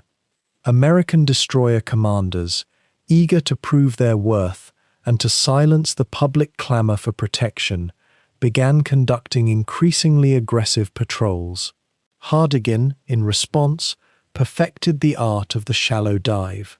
When an American destroyer approached, he would submerge rapidly, but hold the boat at shallow depth, relying on the acoustic properties of the thermocline, the layer of water where temperature changed dramatically, to scatter American sonar transmissions. From this position, he could monitor the destroyer's movements through hydrophone listening and maneuver his boat with a precision that kept him in the acoustic shadow. The Americans, for their part, were working with technological handicaps that would not be fully overcome until later in the war. Their sonar technology was primitive compared to what the British had developed.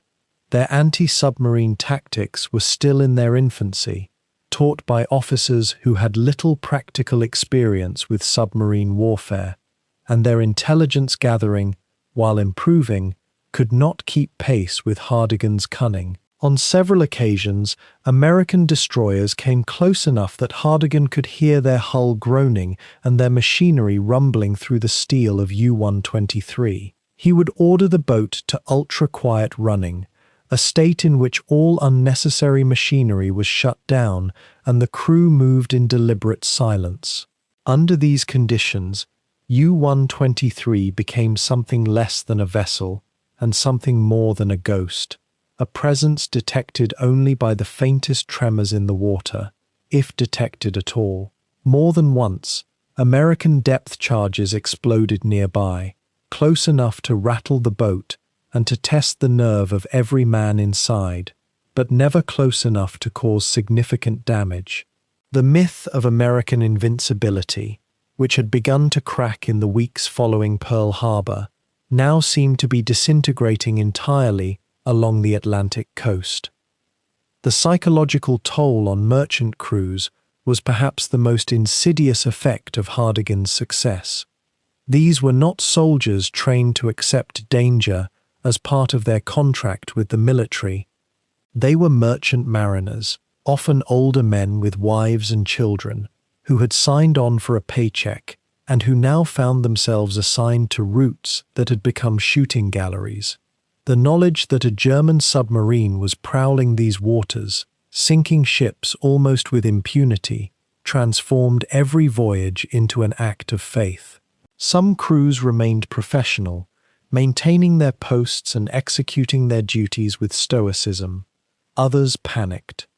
When a ship was torpedoed, the first minutes were chaos, men struggling to abandon ship, scrambling into lifeboats that were often insufficient in number, capsizing in the cold Atlantic waters. Those who survived the sinking faced a new ordeal, hours or days adrift, waiting for rescue, knowing that a submarine might surface at any moment to machine gun the lifeboats, as had happened on several occasions in the Atlantic War. The American press, reporting on these disasters with the sensationalism that wartime hysteria demands, amplified the public fear. Newspapers ran headlines about the mysterious U-boat menace. Radio broadcasts warned of German submarines operating in American territorial waters. Coastal residents reported periscopes and torpedo tracks in harbors that were almost surely hallucinations or misidentifications of fishing boats and driftwood. A kind of paranoia gripped the American East Coast. In some ports, merchant sailors refused to sail. In others, they demanded exorbitant danger pay. The economic pressure mounting on American war logistics was as real as the torpedoes themselves. Yet paranoia, though psychologically corrosive, does not defeat a military problem. The American response to Hardegen's offensive, though initially fumbling and often ineffective, gradually became more coordinated and more formidable. Naval commanders who had been trained in conventional surface warfare began to absorb the lessons of anti-submarine tactics. Coastal escort groups were reorganized and reinforced. New vessels, designed specifically for anti-submarine work rather than fleet combat, began to enter service. Convoy routes were adjusted and protected more heavily. The American Navy, though moving slowly by Hardegen's standards, was beginning to tighten the net.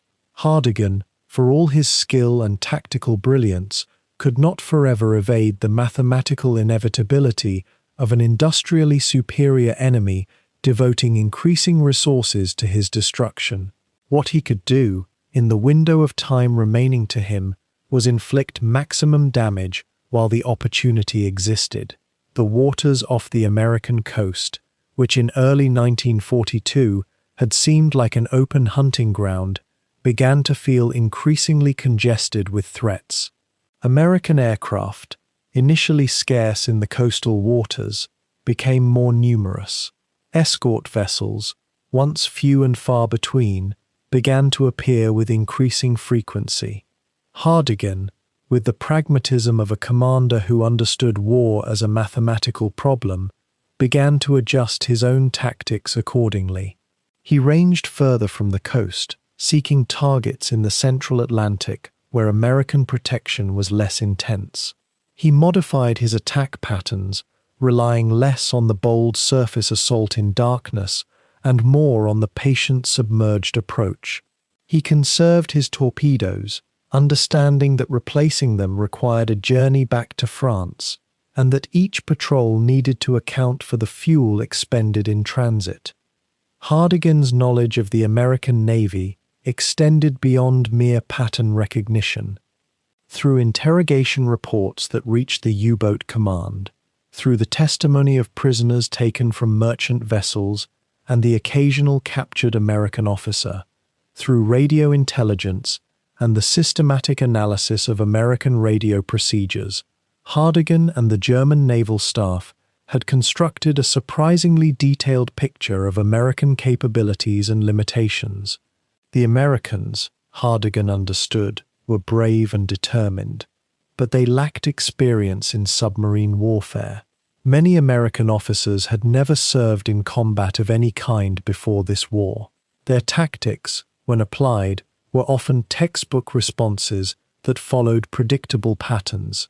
Their communications, though encrypted, could be analyzed for timing and frequency patterns that revealed their movements and dispositions. Most importantly, Hardegen understood that the American Navy was fighting a war on multiple fronts and with limited resources concentrated on the Atlantic. The Pacific campaign demanded ships, men, and material. The air war over Europe demanded attention and resources. The support of Britain and the Soviet Union demanded ships and supplies. The American Atlantic Fleet was stretched thin, and within that thin presence, the coastal defense was even more thinly distributed. Hardegen exploited these gaps with the precision of a swordsman finding the opening in an opponent's guard. He struck where protection was lightest. He withdrew when the opposition thickened. He calculated risk and reward with a mathematical exactitude that transformed warfare from a matter of raw courage into a game of superior intelligence and faster adaptation. The hunt for the mysterious German raider became a matter of national prestige and concern in the United States. Newspapers speculated about Hardegen's identity, though his name was not widely known. Military analysts, piecing together the evidence from sinkings and witness accounts, attempted to reconstruct the boat's characteristics and capabilities. American intelligence services devoted considerable effort to understanding this phantom threat. In some sense, Hardegen had achieved something that no amount of conventional military power could have achieved. He had made the United States Navy look foolish and ineffective to its own public. This was a profound blow to morale and national confidence. Yet from Hardegen's perspective, this attention was a mixed blessing. The more successful he became, the more resources the Americans would devote to stopping him. The more ships he sank, the more urgent the American response would become. He understood, with the clarity of a man trained in strategic thinking, that he was engaged in a race against time. The Allies were industrializing their war effort at a pace that would eventually overwhelm Germany. American shipyards were producing new vessels faster than Hardegen could sink them. American training programs were creating more competent naval officers and crews. American technology, particularly in the realm of sonar and radar, was improving at a pace that would eventually negate the advantages that Hardegen and other U-boat commanders currently possessed. The window of opportunity that had opened in January 1942 would not remain open indefinitely. It would narrow, it would close, and when it did, the boats that remained in service would be hunted rather than hunters. For the moment, however, Hardegen continued to operate in the gaps and shadows of American maritime defense. He remained, in the language of both Allied and German observers, a ghost in the machine, a presence almost impossible to pin down, impossible to predict, and terrifyingly effective at exacting Tamstone.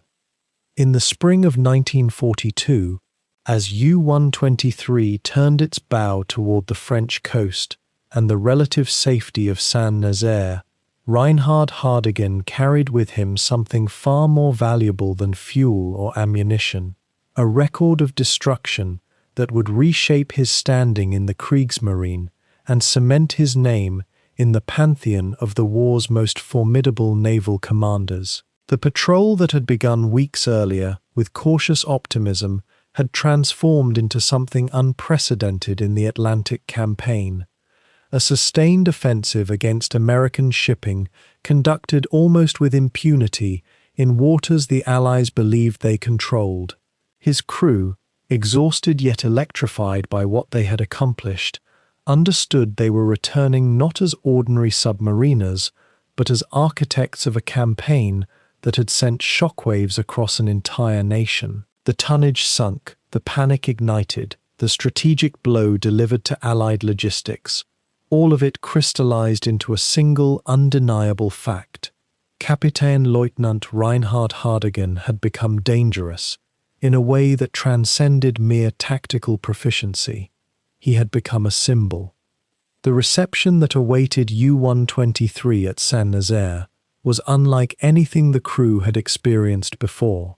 Where once there might have been the routine procedures of debriefing and refitting, there now stood senior officers, representatives from Naval High Command, and officers whose medals and insignia marked them as men of considerable importance in the machinery of German warfare. The submarine was met not as a vessel returning from patrol, but as a floating proof of success in a campaign that was beginning to reshape German strategic ambitions in the Atlantic. Hardegen descended from the conning tower into a forest of salutes and formal recognition. The tonnage figures were staggering. More than 90,000 tons of Allied shipping destroyed or damaged in a single patrol, a tally that surpassed even the most optimistic projections of what a single boat and commander could accomplish. In the rigid hierarchy of the Kriegsmarine, such success could not pass unacknowledged, nor could it be allowed to remain confined to operational reports filed away in the archives of Naval Command. This was an achievement demanding recognition at the highest levels of German leadership. Within days, Hardegen received official notification of his promotion to Korvettenkapitän, a rank that reflected not merely his seniority, but the esteem in which he was now held by Admiral Karl Dönitz, the commander of German U-boat forces and the architect of the Atlantic campaign.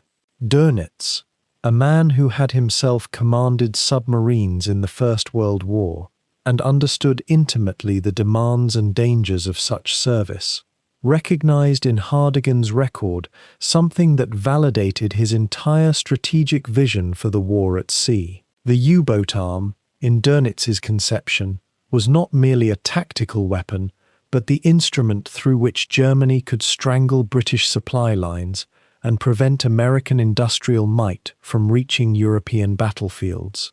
A commander like Hardegen, operating with aggression, precision, and a willingness to extend operations into waters where the enemy believed itself secure, represented the fulfillment of that strategic doctrine. The promotion came with an audience with Dönitz himself, a meeting that few U-boat captains achieved, and fewer still survived to discuss. In that encounter, the admiral conveyed not merely official approval, but something approaching personal regard, the recognition that Hardegen embodied the ideal of the warrior submarine commander that Dönitz sought to cultivate throughout the U-boat fleet. Yet promotion and private recognition, while gratifying to a serving officer, could not compare to the value Germany's military propaganda apparatus assigned to Hardegen's achievements. The Nazi regime, increasingly attuned to the psychological dimensions of modern warfare, recognized that a celebrated commander with a record of tangible success against the Allies could serve purposes that extended far beyond military operations. Hardegen was summoned to Berlin, to the inner chambers of the Reichstag and the offices of the propaganda ministry, where he was presented not as a technical officer, but as a warrior incarnate, evidence of German superiority, racial vitality, and the inevitability of final victory. Photographs were released showing Hardegen in dress uniform, his Iron Cross prominently displayed, his bearing conveying the confidence and competence that German public wanted to see in their military leadership. Radio broadcasts carried accounts of his exploits, descriptions of the panic his U-boat had induced in American port cities, analyses of how a single German commander and his crew had demonstrated American vulnerability and ineffectiveness. The narrative constructed around his name became increasingly mythologized, moving from factual accomplishment into the realm of legend. The ghost captain, the terror of the Atlantic, the man who had brought the war to American shores with an audacity that bordered on the impossible. This elevation into the realm of propaganda and public celebrity created a peculiar situation for Hardegen himself. He was, by temperament and training, a professional officer focused on the technical and tactical dimensions of naval warfare.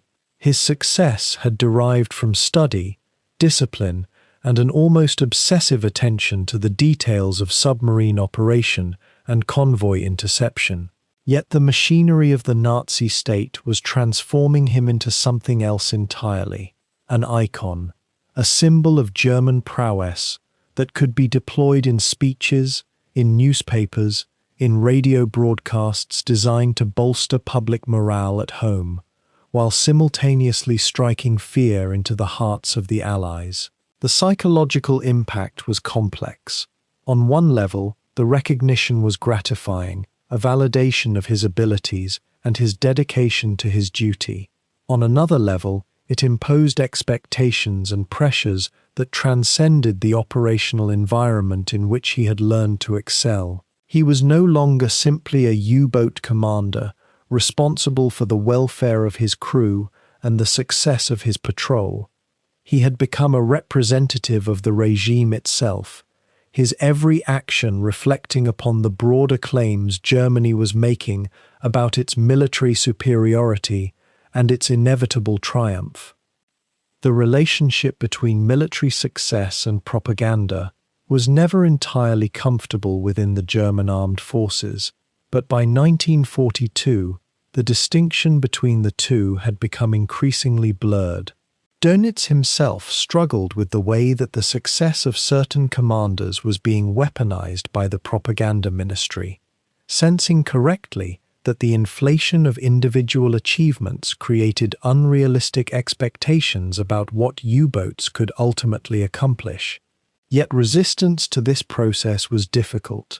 The propaganda value of Hardegen's success was too great, the boost to public morale too significant for military command to effectively push back against the political machinery that sought to exploit his name and record. Officers around Dönitz urged caution, warning that the elevation of Hardegen to legendary status might create dangerous expectations or encourage other commanders to take excessive risks in pursuit of similarly celebrated records. But Hardegen himself proved adept at navigating this tension. He was willing to serve the propaganda purposes of the regime, while maintaining his focus on the practical demands of commanding a submarine. He participated in the public celebrations of his achievements without allowing them to distract him from the serious business of preparing U-123 for its next patrol. The ceremonies and accolades that accompanied his return to France rippled outward through the entire U-boat command structure. Younger commanders, listening to accounts of Hardegen's achievements and observing his rapid elevation through the ranks, began to see in his career a model to which they could aspire. The message emanating from high command was unmistakable. Aggressive tactics in pursuit of tonnage would be rewarded with promotion, recognition, and the kind of prestige that separated an ordinary officer from a celebrated hero. This created a competitive dynamic within the submarine fleet that was not entirely healthy, pushing commanders to take risks that might have been avoided under different circumstances, to pursue targets in dangerous waters, to extend patrols beyond points where prudence might have suggested retirement. Hardegen himself was scrupulous about not encouraging such behavior, but his mere existence as a celebrated example was sufficient to influence the calculations of ambitious younger officers. The question of how much credit belonged to exceptional talent and how much to a particular tactical and strategic context that would soon cease to exist. These were questions that neither Hardegen nor the command structure around him fully confronted at this moment of triumph. What sustained Hardegen during this period of celebrity and elevation was his crew. The men who served aboard U-123 knew, in the way that only those who had shared grave danger could know, what lay behind the tonnage figures and the press releases. They understood the hours of tension, the mechanical failures narrowly averted, the close calls with depth charges that might have ended everything in an instant. They knew that their captain's success derived fundamentally from his concern for their welfare, his meticulous planning, and his willingness to take calculated risks without exposing them to unnecessary jeopardy. The crew's confidence in Hardegen was absolute, and it showed in their bearing, in their performance during the ceremonies and official functions that attended his return to France. They understood that they were witnesses to something historically significant, and they took pride in the knowledge that they had contributed, through their discipline and skill, to an achievement that was being celebrated across the Reich. The bonds between Hardegen and his men deepened during this period. If anything, the public recognition of his success served to reinforce their sense of belonging to something exceptional, a crew set apart from the broader submarine fleet by virtue of their captain's achievements and their own competence. The strategic implications of Hardegen's success were not lost on either the German command or the Allied powers observing these developments from across the Atlantic.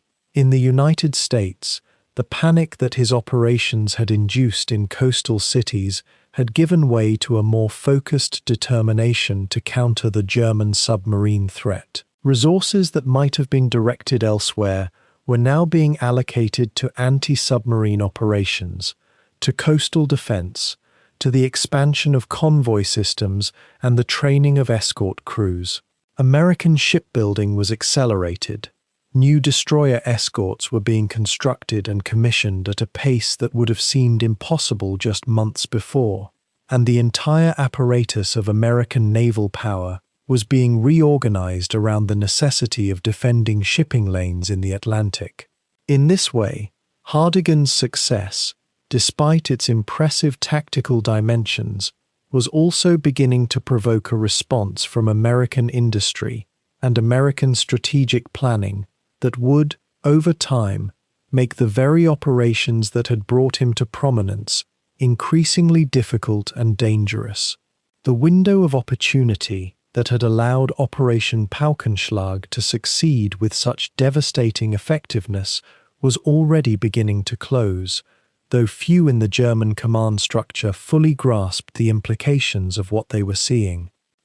For Hardegen himself, the accolades from Berlin represented a moment of clarity regarding the nature of the war and his place within it. He was no longer simply a submarine commander executing orders. He had become a strategic asset, a symbol around which larger narratives about German military capability were being constructed. The responsibility this imposed was sobering. Every decision he made from this point forward would be subject to scrutiny not merely from his immediate superiors, but from the propaganda apparatus that had invested so much in his legend. The question of whether he could maintain his record of success, whether he could continue to deliver the kind of results that had made him famous, began to weigh on him in ways that were subtle but real. The crew sensed this at times, a certain intensity in their captain's demeanor that suggested he was carrying burdens beyond those normally borne by a submarine commander. Yet if Hardegen felt the weight of expectation, he did not allow it to paralyze him. Instead, he channeled it into preparation for U-123's next patrol, determined to prove that his first success had not been an anomaly, but rather the beginning of a sustained campaign that would continue to demonstrate German superiority in the Atlantic. The return to France and the recognition that followed it marked a turning point in Hardegen's war. He had moved, in the space of a single patrol, from relative obscurity to celebrated status. The young captain who had questioned orders and conducted operations with an aggression that had initially been viewed with skepticism by certain members of the command structure had been vindicated and rewarded. The tonnage sunk, the strategic impact achieved, the psychological shock delivered to the American public. All of it had combined to elevate him to a status that few submarine commanders ever achieved. Yet this moment of triumph was also, in its way, the beginning of a different kind of struggle. The legend that had been constructed around his name would create expectations that even he, with all his skill and determination, might struggle to consistently fulfill. The window of opportunity that had allowed his first patrol to succeed so spectacularly would narrow as the Allies adapted and responded to the German submarine threat. And the psychological toll of being not merely a military commander, but a symbol of the regime's power and promise, would, in the long term, exact a cost that no amount of official recognition could fully compensate for. But in the spring of 1942, with U-123 in dock, and his name being celebrated across the Reich, none of that lay in the foreground of Hardegen's consciousness. For the moment he was a hero, and he could allow himself to believe that the future, as well as the recent past, belonged to him and to the Kriegsmarine he served. The American coast had been a hunting ground of extraordinary abundance, but Reinhard Hardegen understood that abundance never lasts. After his first patrol, after the shockwaves of fire and sinking oil across the continental shelf, the waters near New Jersey and New York grew crowded with new warships, patrol aircraft, and the emerging machinery of an awakened nation's defense. The United States Navy was learning, and learning quickly. Hardegen knew that to continue as a predator, he would have to swim deeper, range farther, and adapt faster than his adversaries could anticipate. The second patrol of U-123 would take him away from the familiar shallows and into the vast, contested expanse of the central Atlantic, where the hunting was harder, but where the element of surprise might still favor a captain willing to think beyond the boundaries of convention. In the spring of 1942, as the American coast bristled with new coastal defense destroyers and converted yachts armed with depth charges, the focus of German commerce raiding shifted inevitably outward. The Atlantic is an ocean of immense spaces, and yet as the war progressed, It became an ever-narrowing arena. Merchant convoys, now traveling in organized formations rather than as scattered independent vessels, began to move under the protection of escort groups. These escorts were often improvised, old destroyers, corvettes, minesweepers, hastily converted to anti-submarine duty. But their very presence changed the mathematics of submarine attack. Hardegen's earlier success had relied on finding isolated targets in darkness, on surface attacks that gave his crew minutes of advantage over men and machines caught by surprise. Now, on his second and third patrols, the prey had teeth, and those teeth had learned to bite back. The strategy evolved within U-123's control room. Rather than loiter near the American coast where convoy coverage was thickening and air patrols had become routine, Hardegen pushed his boat into the mid-Atlantic, where supply lines stretched thinner and escort resources were spread more thinly. The Type XCC U-boat was designed for endurance rather than speed, for range rather than agility, and Hardegen exploited these characteristics with methodical precision. His second patrol took him further east, hunting the transatlantic convoys that connected North America to Britain and the Mediterranean. These routes carried ammunition, aircraft, fuel, and food, the sinews of Allied war-making. The convoys themselves were larger now, perhaps 20 or 30 ships traveling in neat geometric formations, bristling with escort vessels, and often protected by naval aircraft operating from bases on both sides of the Atlantic. The technical challenge of attacking a protected convoy differed fundamentally from the predation Hardegen had practiced against lone vessels. Surface attacks became far more dangerous. The presence of even a single alert escort vessel meant that a U-boat attempting to engage enemy shipping risked being rammed, fired upon, or forced to dive into an anti-submarine barrage. Hardegen adapted by employing submerged torpedo attacks, an approach that required greater precision but offered the advantage of concealment. The periscope became his eye, the torpedo calculator his instrument of judgment.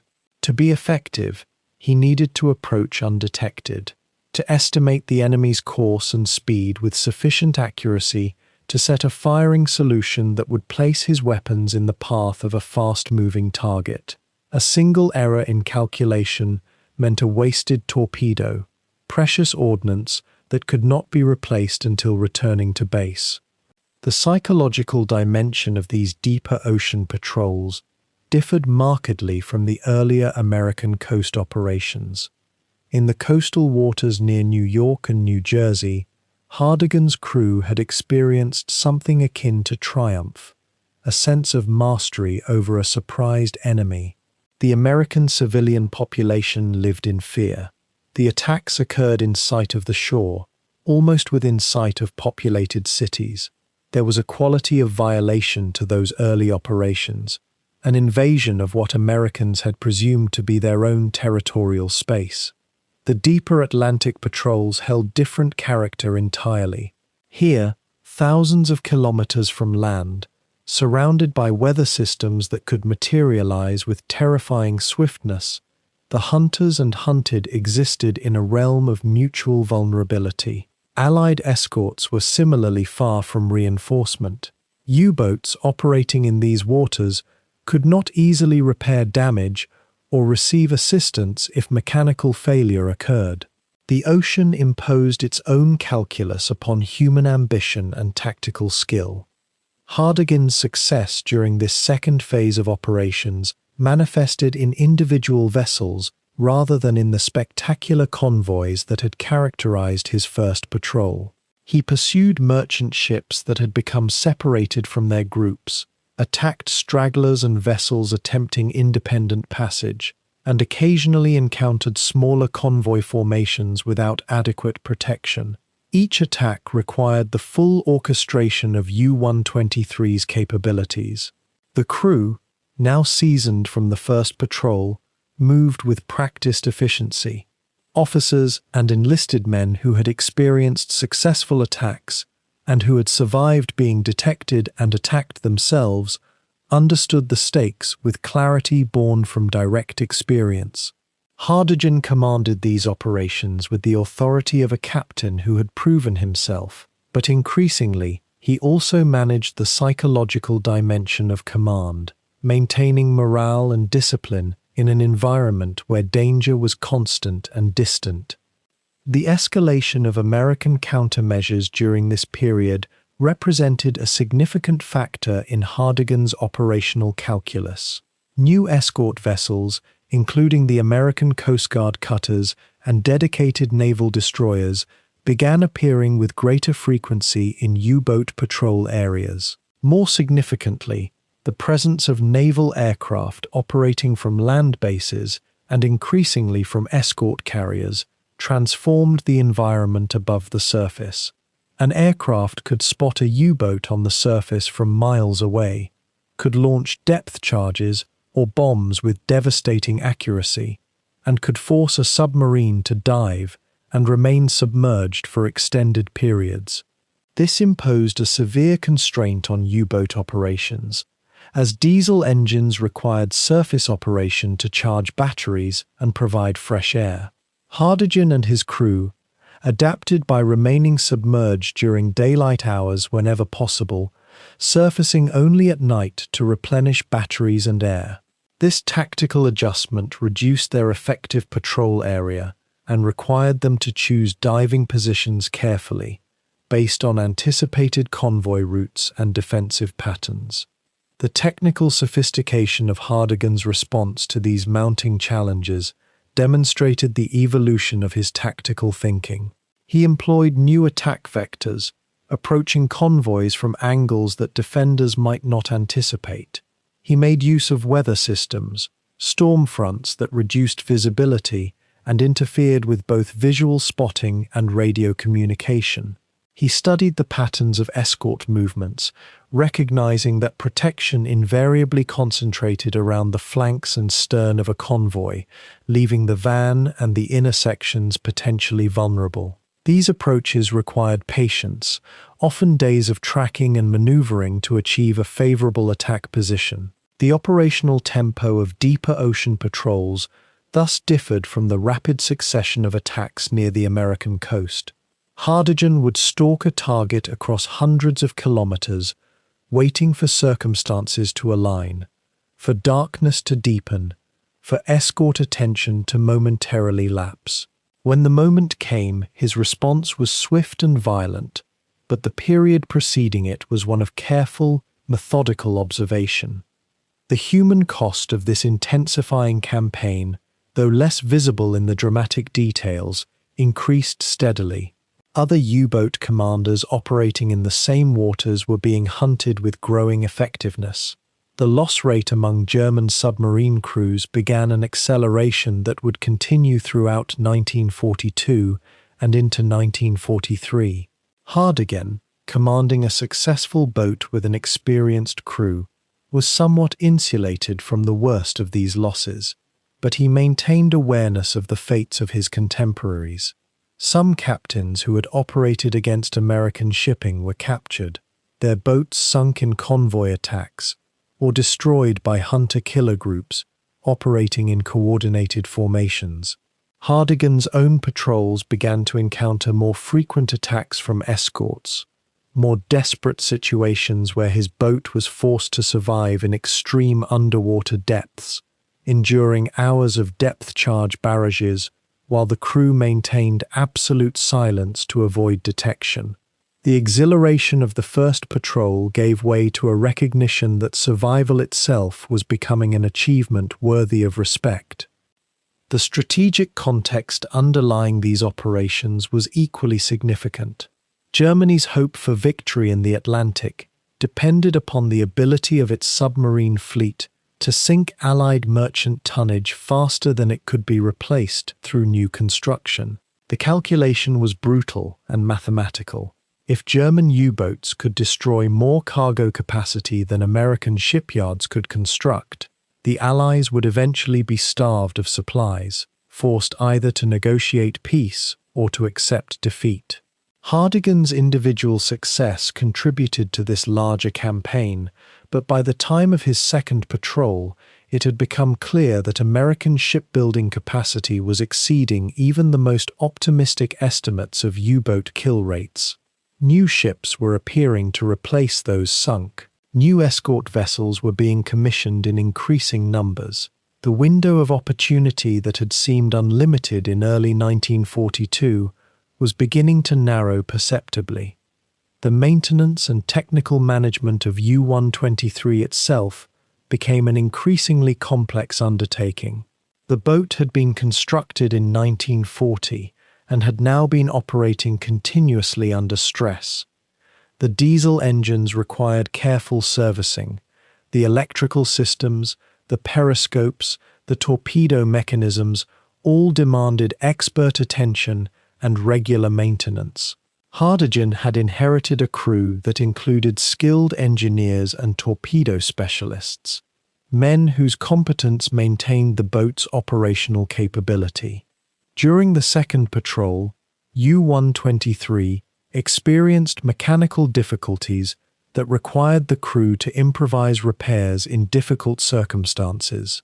The technical knowledge and problem-solving capability of these men became as critical to the boat's survival as Hardegen's tactical decisions.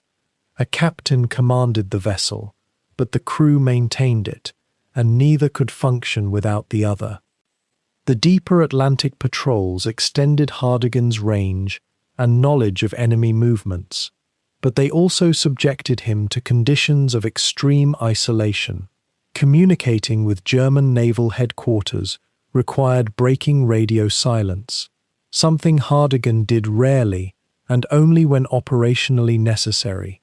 Once at sea, U-123 existed in a realm largely beyond the influence or assistance of the Kriegsmarine command structure. Hardegen operated with substantial autonomy, making targeting decisions based upon his own assessment of available intelligence and tactical circumstances. This independence was both a privilege and a burden. The authority to make life and death decisions about which vessels to attack carried with it the responsibility for the consequences, both in terms of military success and in terms of the broader implications of those decisions. As a professional naval officer trained in the traditions of German maritime service, Hardegen understood that command meant accepting the weight of those choices entirely upon himself.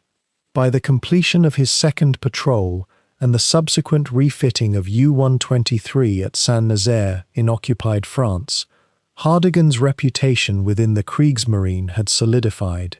He had proven himself not merely as a successful commerce raider near the American coast, but as a captain capable of adapting to changing operational conditions, of maintaining discipline and tactical effectiveness in the more demanding environment of the mid-Atlantic. The American anti-submarine measures, which grew more sophisticated with each passing month, had not yet exceeded his capacity to respond and to continue achieving success. His crew had learned to function as a coordinated instrument under the stress of combat operations and prolonged periods at sea. The deeper Atlantic held challenges that the coastal operations had not required them to confront, but Hardegen's response was to deepen his own understanding, to refine his tactics, and to demand greater discipline and focus from his men. The age of easy hunting was ending, but the age of skillful predation was only beginning. The Type 1XC submarine was a machine designed for war, but it was also a vessel that demanded something far more intangible from those who served within it. The physical dimensions were modest at best, roughly 110 meters in length, a beam of just over 7 meters, and a hull that compressed the lives of 45 to 50 men into spaces where a grown person could not fully stretch their limbs. This was not merely a ship. It was a sealed environment where human beings lived, worked, and died in proximity so complete that modern psychology had no established framework for understanding it. Every man aboard U-123 existed in a permanent state of enforced intimacy with his shipmates, breathing the same recycled air, sleeping in shifts on the same bunks, still warm from the previous occupant's body, and maintaining absolute silence when submerged for hours that stretched into days. The psychological and physical demands of submarine service separated the men who undertook it from nearly every other military vocation of the Second World War, and it was within this extraordinary pressure vessel that Reinhard Hardegen forged bonds with his crew that would define not only his career, but their own understanding of courage and loyalty. Hardegen arrived to command U-123 in 1942 with a reputation for meticulous professionalism, but little experience as a commanding officer. His first task was to assemble and meld a crew drawn from across the Kriegsmarine, some with extensive submarine experience, others fresh from training establishments with only theoretical knowledge of what awaited them below the surface. The chief engineer, a steady and resourceful officer whose name and service record have been preserved in military archives, but whose personal voice remains silent across the decades, was a man of perhaps 40 years who had served in submarines since the opening months of the war. He was responsible for the beating heart of U-123, the dual diesel engines that powered the vessel on the surface, and the electric motors that drove it submerged, along with the battery systems, ballast tanks, and countless mechanical systems upon which every life aboard depended. The first watch officer served as Hardegen's primary lieutenant, responsible for navigation, tactical coordination during attacks, and command of the boat when the captain rested. The torpedomen who managed the forward compartment where the weapons were stored and prepared represented a separate breed of specialist, men who handled instruments designed to destroy, who maintained mechanical firing systems with exacting care, and who moved through the cramped torpedo room with the practiced efficiency of dancers following a choreography written in danger. The crew composition of any U-boat reflected the strange meritocracy that emerged within submarine service. A man's rank mattered, surely, but survival beneath the surface depended far more heavily on his competence, his nerve, and his ability to function under conditions where panic could kill not only himself, but everyone sharing his limited air supply. Hardegen understood this distinction from the beginning and built his command structure around proven ability rather than seniority alone. The quartermaster, responsible for maintaining supplies and inventory in a vessel where space meant that every item had to serve multiple purposes and waste was literally a threat to life, was invariably a man who had survived previous patrols and learned how to manage scarcity with ingenuity. The radio operators who maintained communication with distant Kriegsmarine headquarters, operating in frequencies that could betray the boat's location to enemy direction-finding equipment, carried the weight of decisions that might determine whether the captain received crucial intelligence or whether an Allied warship would home in on their transmissions. The cook, though he might seem a minor figure in the martial hierarchy, was actually a man of considerable influence within the confined social structure of the boat. The quality of the meals he could produce from basic rations directly affected morale in a way that extended far beyond simple nourishment. What distinguished Hardegen as a commanding officer was his recognition that the success of his patrols depended entirely on the competence and psychological stability of men operating in conditions of extreme stress with no possibility of escape if something went catastrophically wrong. He conducted himself with formal propriety, but without the remoteness that some submarine captains maintained, creating a command atmosphere where orders were given with clarity and executed with precision, while still allowing for the informal relationships that made life below the surface bearable. Veterans who served under him recalled that Hardegen moved through the boat with an almost uncanny familiarity, checking the work of every station, understanding the technical specifications of machinery, perhaps not as deeply as the specialists who tended them, but sufficiently to ask informed questions and recognize when something was amiss. More importantly, he seemed to understand the psychological calculus of underwater command, knowing when to project absolute confidence to steady nervous crew members before a depth charge attack, when to preserve strict silence to maximize acoustic stealth, and when to allow brief moments of relief and even humor to prevent the constant tension from breaking men's minds. This balance between discipline and humanity, between the impersonal demands of warfare and recognition of the individual human beings bearing those demands, became the foundation of U-123's operational success. The shared experience of danger created bonds between these men that transcended the normal hierarchies of military service. During each patrol, there were moments when the entire crew faced death with equal immediacy, when an Allied aircraft appeared overhead during daylight hours, and Hardegen ordered an emergency dive, or when depth charges detonated in the water around them, sending shockwaves through the hull that tested both the structural integrity of the boat and the nerve of every man inside it.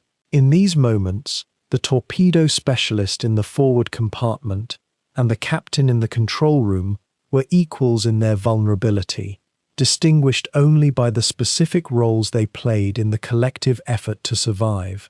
Crew members spoke later of the quality of silence that would descend over U-123 when they were submerged, and avoiding detection, not the enforced silence of discipline, but the organic quiet of men barely breathing, minds concentrated on the sounds coming through the hydrophones, bodies tense with the knowledge that discovery meant death.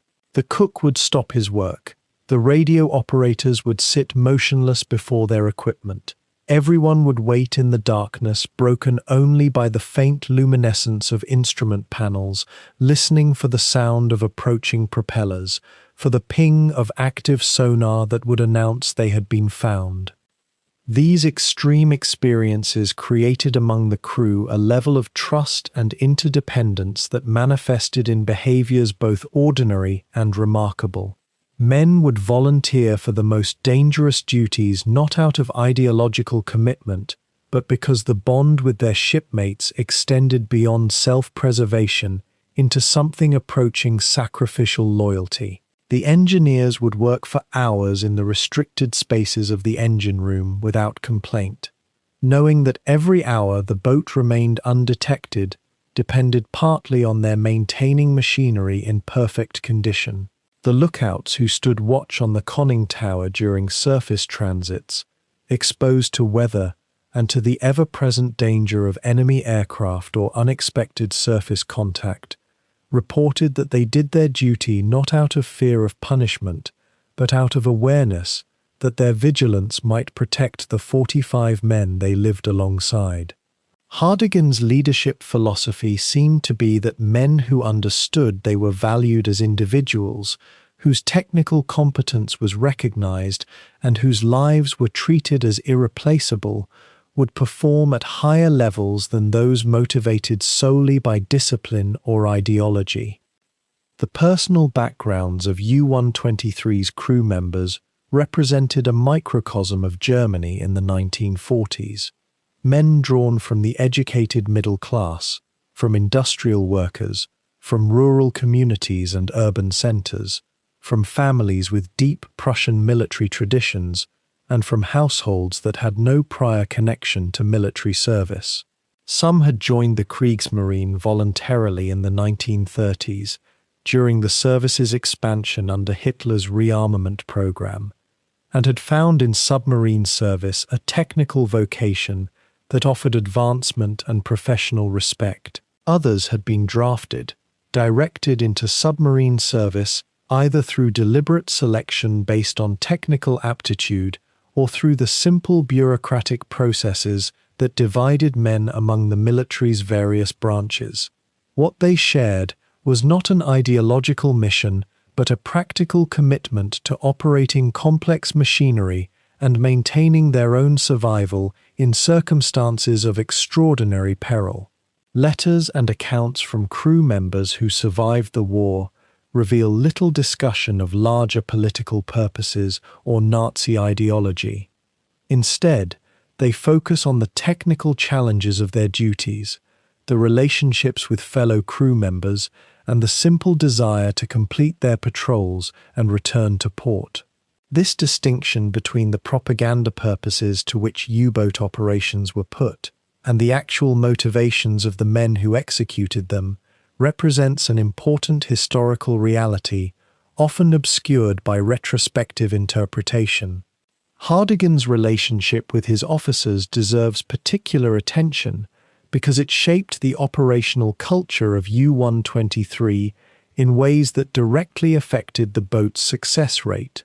The first watch officer, as mentioned, served as his primary subordinate and the individual most directly responsible for tactical execution during attacks. The relationship between captain and first officer was necessarily hierarchical. Hardegen made final decisions about when to attack, what targets to prioritize, and when to break off an engagement to preserve the boat. But it also depended on a working relationship of sufficient comfort that the first officer could offer tactical suggestions without excessive formality. Historical records indicate that Hardegen surrounded himself with officers of genuine professional competence, men who had been trained in the demanding Kriegsmarine officer corps and who brought to their service an understanding of naval tradition and technical sophistication. Yet he also seemed capable of tempering the formal distance that officers were expected to maintain from enlisted men, creating an atmosphere where expertise was valued regardless of rank and where a talented mechanic or torpedo specialist could attract the captain's attention and approval. The psychological impact of operating under Hardegen's command during moments of extreme danger offers insight into how individual leadership shaped not only operational outcomes but the inner experience of the men themselves. Survivors recalled that Hardegen's demeanor during depth charge attacks or other critical moments was one of composed professionalism. He would station himself at the periscope or in the control room, tracking the enemy vessel's movements and issuing orders in a calm voice that seemed to transfer confidence to those around him. The human tendency in moments of mortal danger is toward panic, toward the loss of fine motor control and rational thought that comes from floods of adrenaline and fear.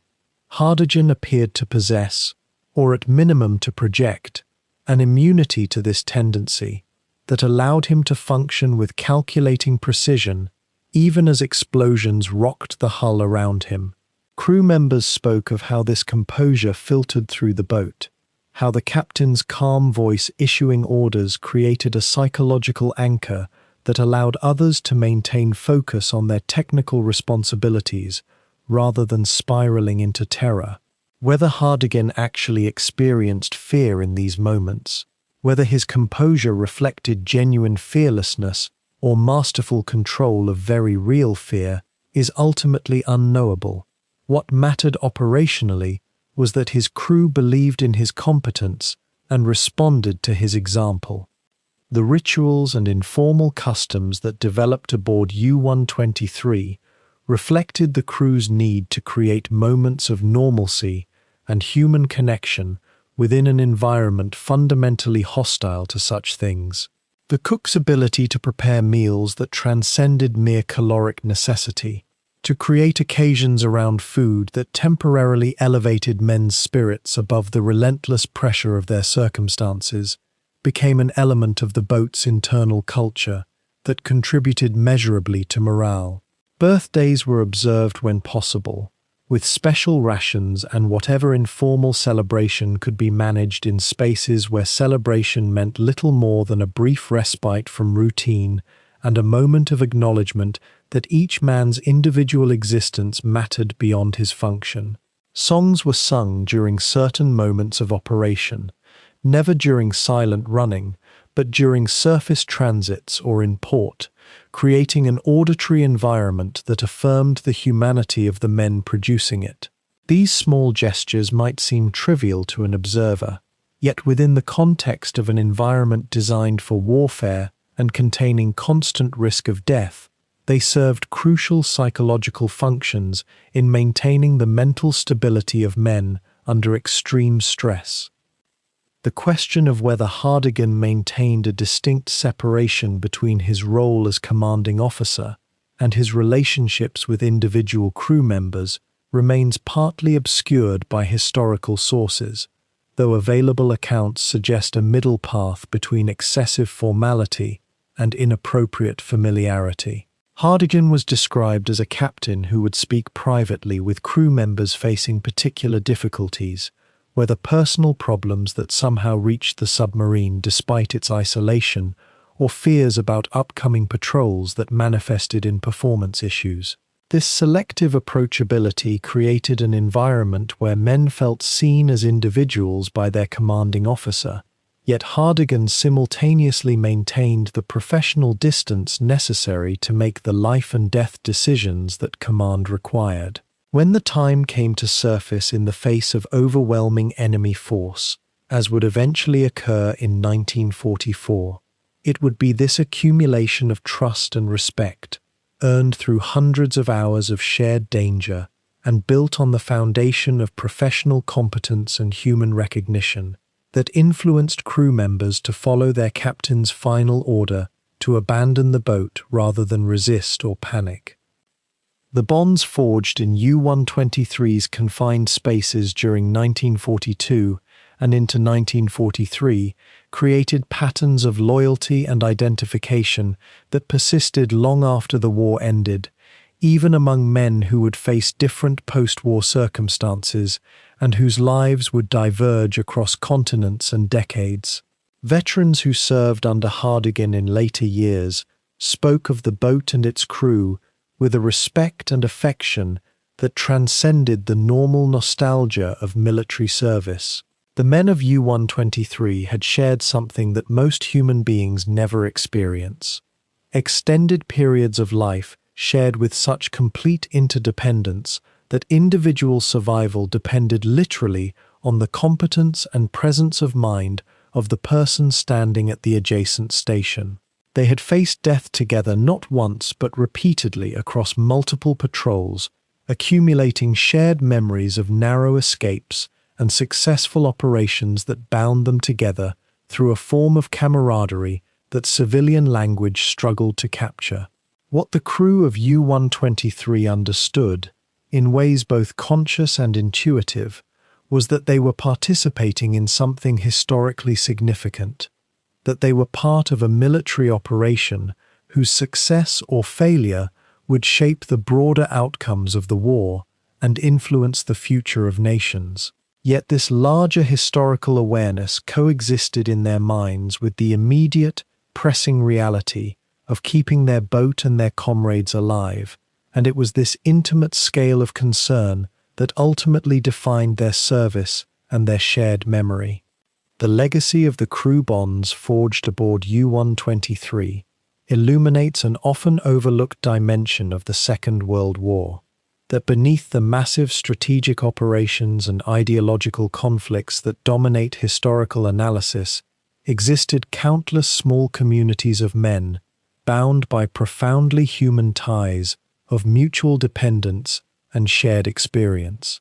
Hardegen's success as a U-boat commander cannot be measured solely in tonnage of shipping destroyed or damage inflicted on the Allies, though these metrics surely matter for understanding the campaign's military dimensions. His effectiveness must be understood also through the prism of human psychology and social cohesion.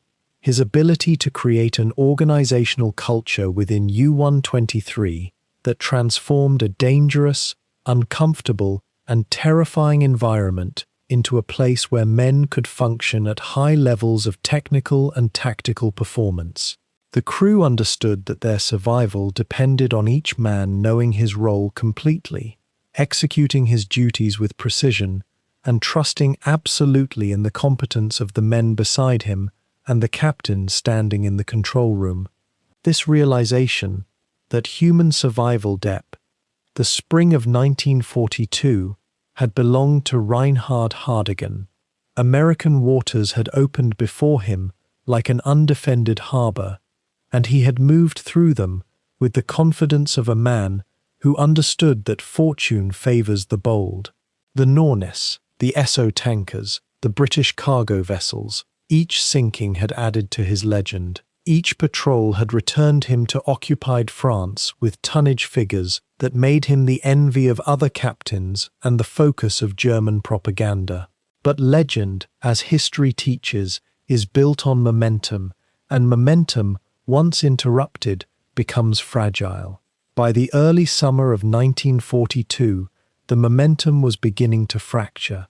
The Americans, shocked and humiliated by the losses in their own waters, were learning. They were learning fast, and they were learning with the industrial capacity of a nation that had not yet fought on its own soil. The first sign of the shift came not in combat, but in absence. Where there had been empty horizons and lone merchant vessels silhouetted against the dawn, there were now escort vessels. The United States Navy, galvanized by congressional pressure and public outrage, had begun a methodical transformation of its Atlantic defense.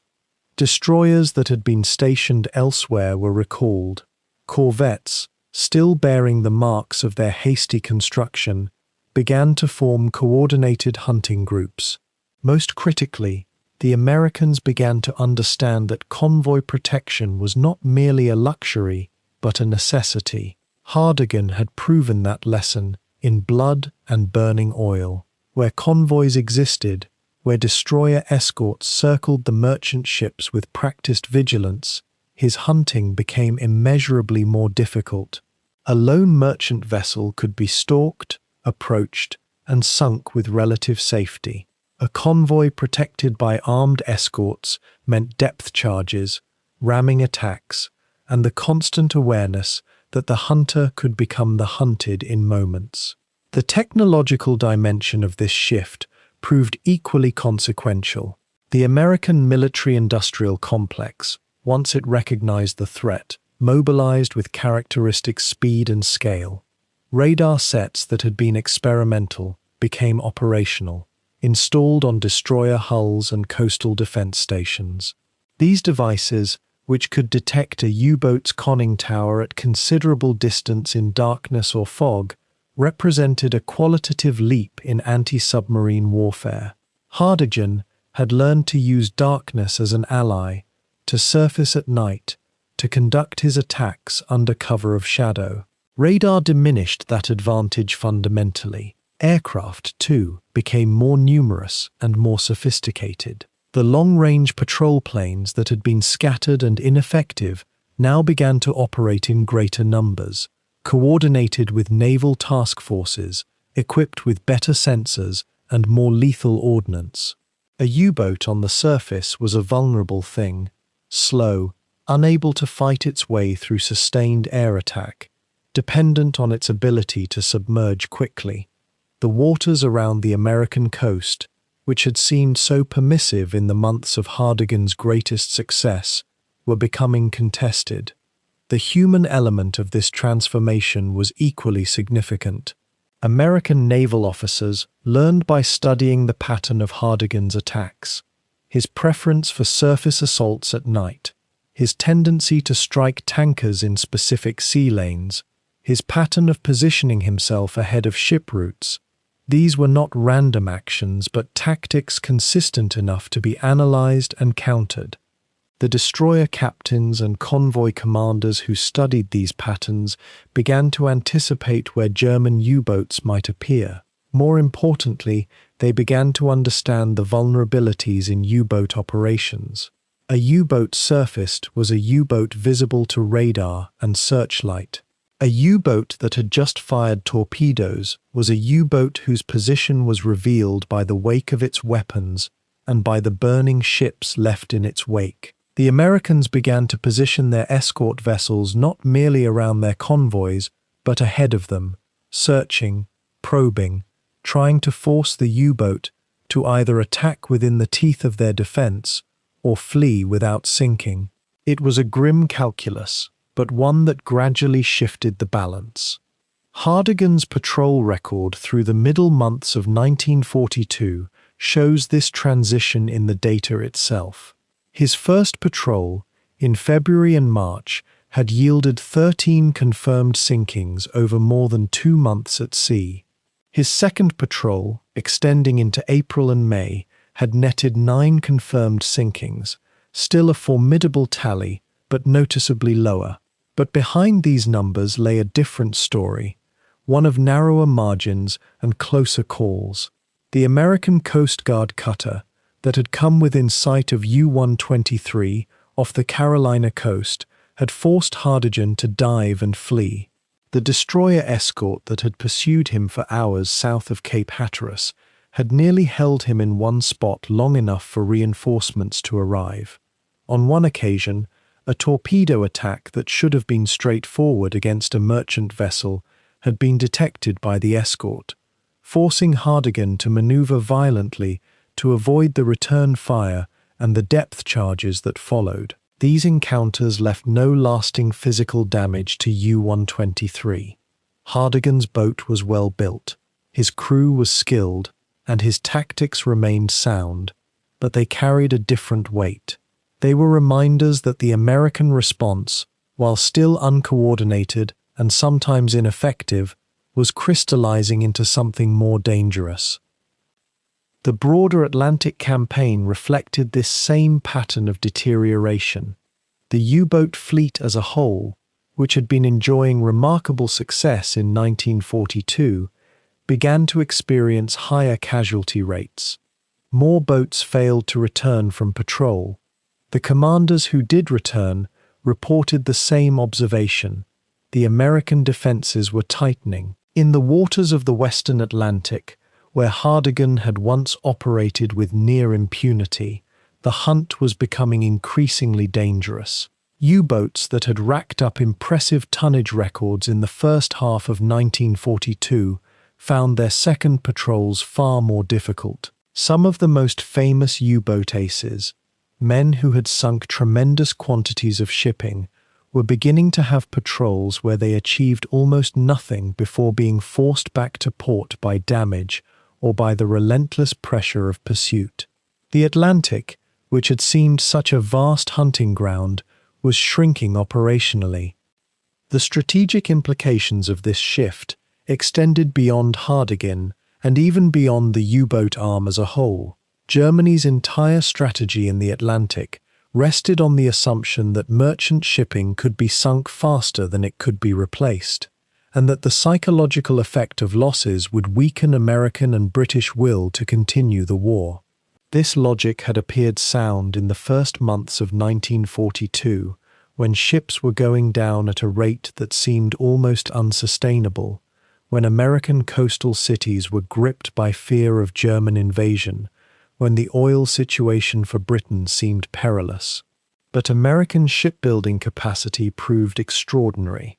The Liberty ships, mass-produced cargo vessels that would eventually number in the thousands, began to slide down the ways with remarkable frequency. The Americans could replace their losses. More than that, they could replace them faster than the Germans could sink them.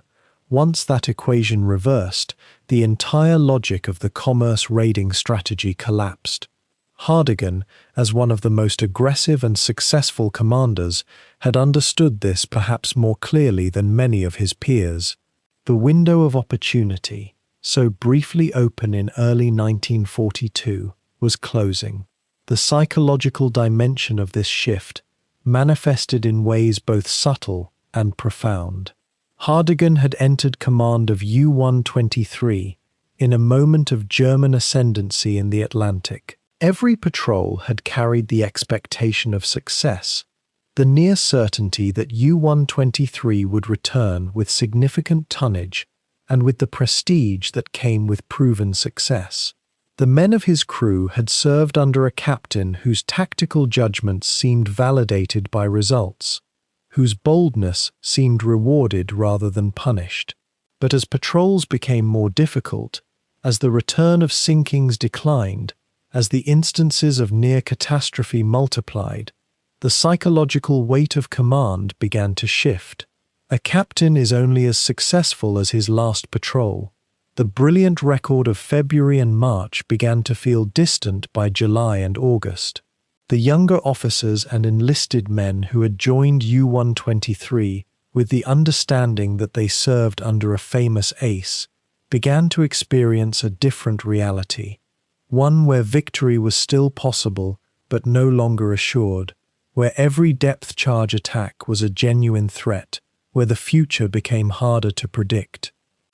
The technical challenges that U-123 faced also intensified during this period. The Type XE U-boat was a robust design, capable of long-range operations and relatively spacious by the standards of the time, but it was not designed for intensive combat in waters thick with defenders. The boat's torpedoes, while effective against unescorted merchantmen, were less reliable when fired at maneuvering escort vessels.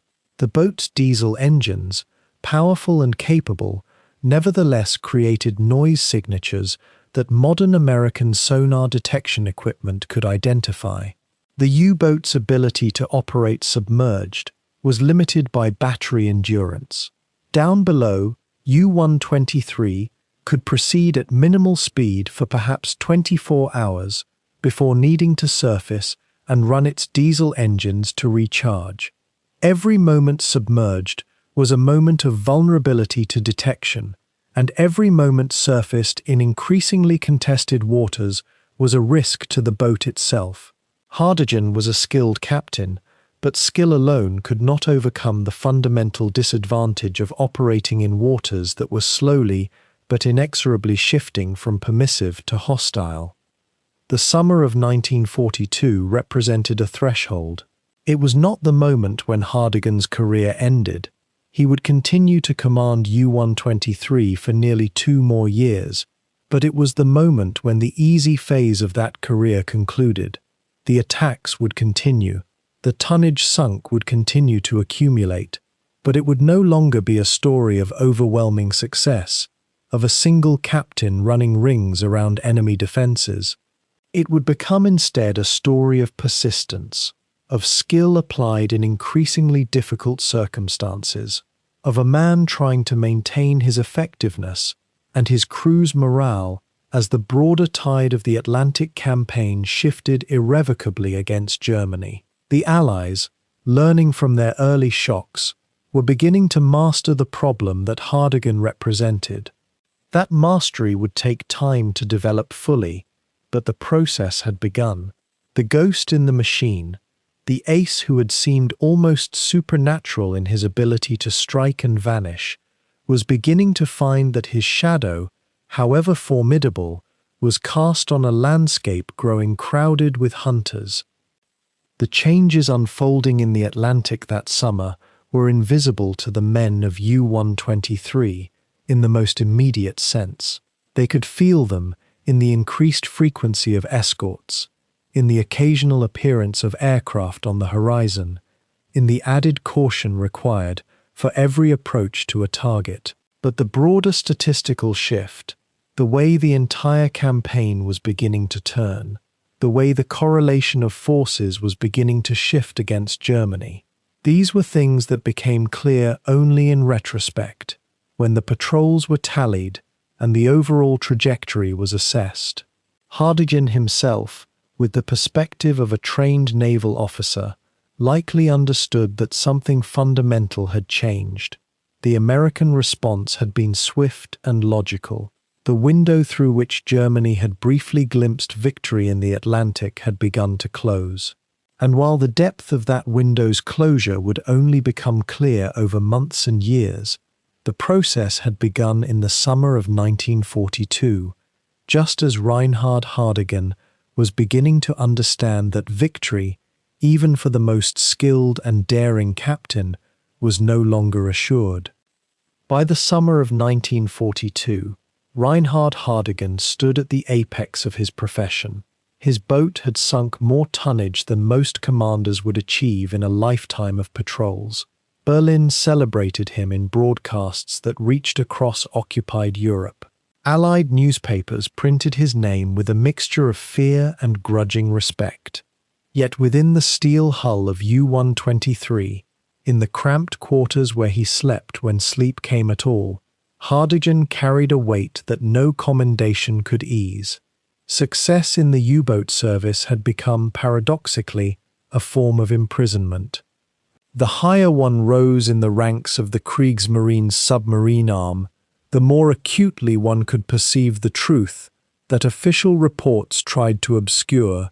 The war beneath the waves was being lost. The statistics arrived in encrypted messages from Berlin, distilled into cold numerical assessments that proved impossible to ignore. In the early months of 1942, German U-boats had sunk more merchant tonnage than the Allies could replace. The mathematics of victory appeared, on paper, inevitable. By autumn, something had shifted. American shipyards were producing new vessels faster than they could be sent to the bottom. Convoy protection was improving. Aircraft equipped with new detection apparatus appeared with increasing frequency over the Atlantic. The hunters were becoming the hunted, and Hardegen understood this transition with the clarity that comes only from prolonged exposure to danger. Other U-boat commanders, men he had known at training establishments and naval gatherings, were disappearing into the ocean. Not all of them, but enough. Enough to establish a pattern. Enough to create an unspoken awareness among the captains of the submarine fleet that the window of opportunity was closing. Among the brotherhood of U-boat commanders, Hardegen occupied a position of influence. Younger officers sought his counsel. Other captains measured their achievements against his record. Yet this elevation brought with it an inescapable responsibility that gnawed at him in the quiet hours before dawn. Every patrol he led, every attack he ordered, every decision to press forward when caution suggested withdrawal, each carried consequences that extended far beyond his own life. U-123 carried a crew of 56 men, most of them young, many barely old enough to grow facial hair. Hardegen knew their names, their families, their fears and aspirations. A gunner's mate had written him a letter about a sweetheart in Kiel. An engineer had shown him photographs of a newborn daughter he had never held. A rating from Hamburg spoke often of his mother's shop in the city centre. These were not abstractions. They were individual human beings whose lives depended absolutely upon the decisions made in the captain's quarters. The burden of command in a U-boat differed fundamentally from leadership in any other military context. On a surface vessel, if catastrophe struck, there existed at least the possibility of survival. Men could evacuate, could fight compartment fires, could abandon ship and cling to rafts or wreckage. The ocean, cruel as it was, offered some chance of rescue. A U-boat offered no such mercy. Below a certain depth, the pressure of the water became a force that no human mechanism could resist. If a boat was lost, its entire crew died together in darkness, crushed or suffocated or drowned in the spaces that had been their home for weeks at a time. Hardegen, having been trained in submarine operations and having witnessed the fates of other boats, understood this with absolute clarity. Every order he issued carried with it the implicit understanding that he might be commanding these men toward that very darkness. The nature of the enemy added another layer of psychological complexity to his burden. Hardegen was not a man prone to hatred or ideological fervor. He was, By all surviving accounts, a professional officer who viewed naval warfare as a technical problem to be solved through superior skill and tactics. Yet he was also fighting an enemy that now possessed overwhelming material advantage and the capacity to project military power across the entire North Atlantic. The United States, which had entered the war less than a year before his most celebrated patrol, was mobilizing industrial capacity on a scale that defied comprehension. Ships that were sunk were replaced. Destroyers and escort vessels multiplied. Aircraft became faster, more numerous, better equipped. Against this rising tide, Hardegen and his contemporaries were attempting to maintain operations with aging boats and resources that grew more scarce with each passing month. The futility of the endeavor was becoming apparent to any officer capable of reading a situation report. By the autumn of 1942, Hardegen had survived more patrols than most of his contemporaries. This was partly due to his tactical brilliance and partly due to luck, that mysterious factor which every submariner knew played as great a role as skill in determining who lived and who died. But survival brought its own form of psychological erosion. Each patrol meant returning to the relative safety of port, only to prepare for another descent into waters that grew more hazardous with each passing cycle. The intervals between patrols, which should have been periods of recuperation, became instead times of mounting dread. Hardegen knew that his reputation meant he would be assigned the most challenging operations, the patrols into the most heavily defended areas, the missions where German command believed his particular skills might produce results. Where a less celebrated commander might receive a respite or an assignment to a training command, Hardegen was expected to return to the Atlantic again and again. The toll on his mental state, though he would never have admitted it in official correspondence, was substantial. Those who served alongside him noted that he became increasingly withdrawn.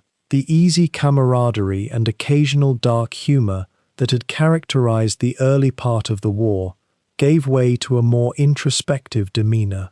He spent longer hours alone in his quarters, studying maps and operational reports with an intensity that suggested he was searching for answers that could not be found. He maintained his professionalism in all dealings with his crew and his superiors, but the mask was there, visible to those who looked closely enough to see it. The weight of knowing that he was leading men into an increasingly hopeless struggle, that many of them would not return, that the sacrifices being made were no longer purchasing victory, but merely prolonging a war already lost, created a burden that no amount of official recognition could ease. The decisions Hardegen faced during this period acquired a new dimension of moral complexity. In the early months, when German U-boats had seemed ascendant and the outcome of the Atlantic campaign remained genuinely uncertain, the calculus of command was straightforward if brutal. Attack convoys, sink merchant ships supplying the British, maximize tonnage sunk. These were clear objectives, sanctioned by military law and the protocols of naval warfare. But as 1943 approached, and it became increasingly evident that Germany could not win the Atlantic campaign, that the strategic calculus had fundamentally shifted, Hardegen had to confront a question that most U-boat commanders avoided articulating. At what point does continued combat become not a military necessity, but a form of waste? Not waste of ships and ammunition, but waste of human life, lives that belonged to men who had entrusted them to his judgment. There were discussions among the U-boat officer corps, conducted carefully and away from the ears of Nazi Party commissars, about the sustainability of the submarine campaign. Some officers argued for concentrating remaining U-boats against the most profitable targets. Others suggested that the campaign had already failed and that continuing to send boats to sea amounted to squandering lives without strategic purpose. Hardegen, bound by his oath and his professional responsibility to the Kriegsmarine, could not voice such doubts officially, but in private, in conversations with trusted officers, in the silence of his own thoughts, these questions haunted him. He was aware, in a way that shore-bound strategists in Berlin often were not, that U-boats had transformed from weapons of strategic importance into death traps.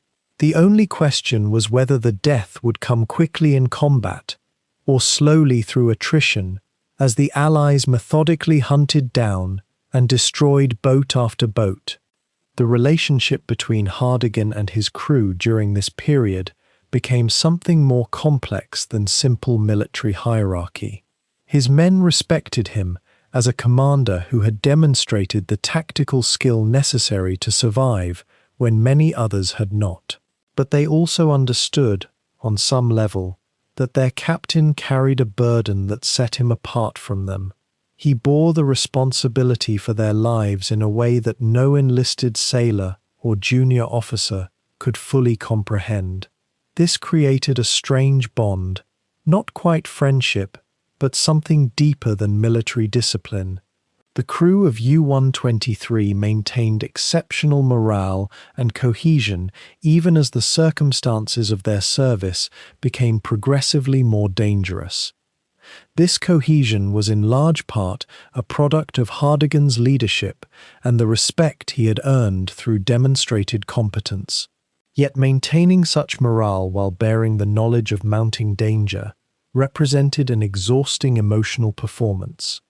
Letters that survived from this period, as well as the accounts of officers who served with Hardegen, suggest that by late 1942, his perspective on the war had undergone a fundamental shift. He remained committed to his duties and would continue to command U-123 with undiminished professional competence. He did not become defeatist or attempt to avoid dangerous assignments. But something in his understanding had changed. He no longer believed, if he ever truly had, that the Atlantic campaign would result in a German victory. He understood that the question was no longer whether Germany would lose the naval war, but how many men would die before that loss became official and undeniable. This realization, this clarity born of prolonged experience in the one domain where he possessed genuine expertise, created a form of psychological isolation that was difficult to articulate and impossible to escape. The weight of command, as Hardegen carried it during the latter months of 1942 and into 1943, was thus not simply the weight of responsibility for the immediate safety and performance of his crew, though that was substantial enough. It was the weight of knowing, with a certainty that only came from direct experience in the Atlantic, that the great cause he served was already lost.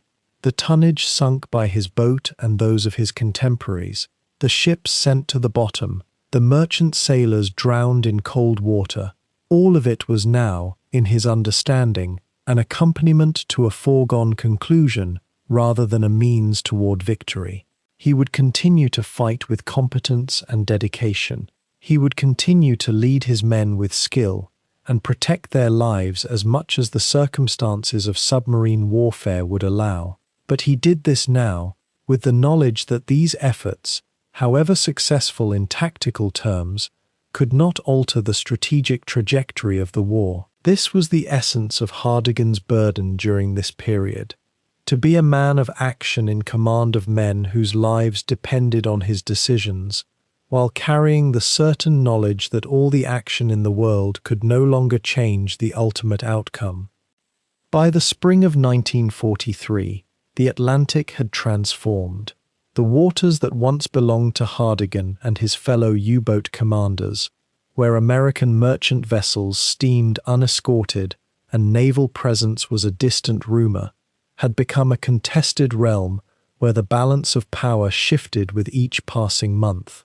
Hardegen still commanded U-123, still possessed the tactical acumen that had earned him the respect of Berlin and the fear of convoy captains.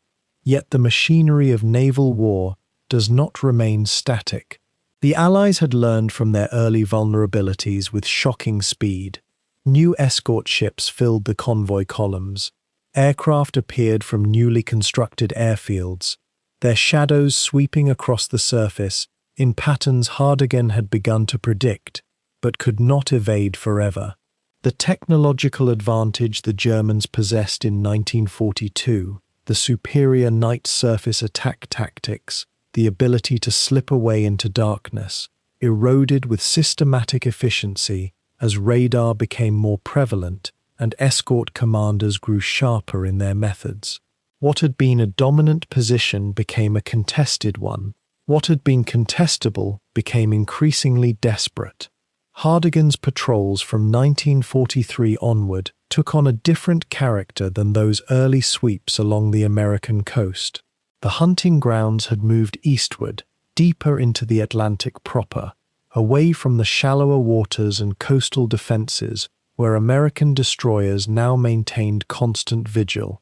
The crossing from the French coast grew longer. The time available for attacks diminished as fuel consumption mounted during the extended transits. Supply became a mathematical puzzle of diminishing returns.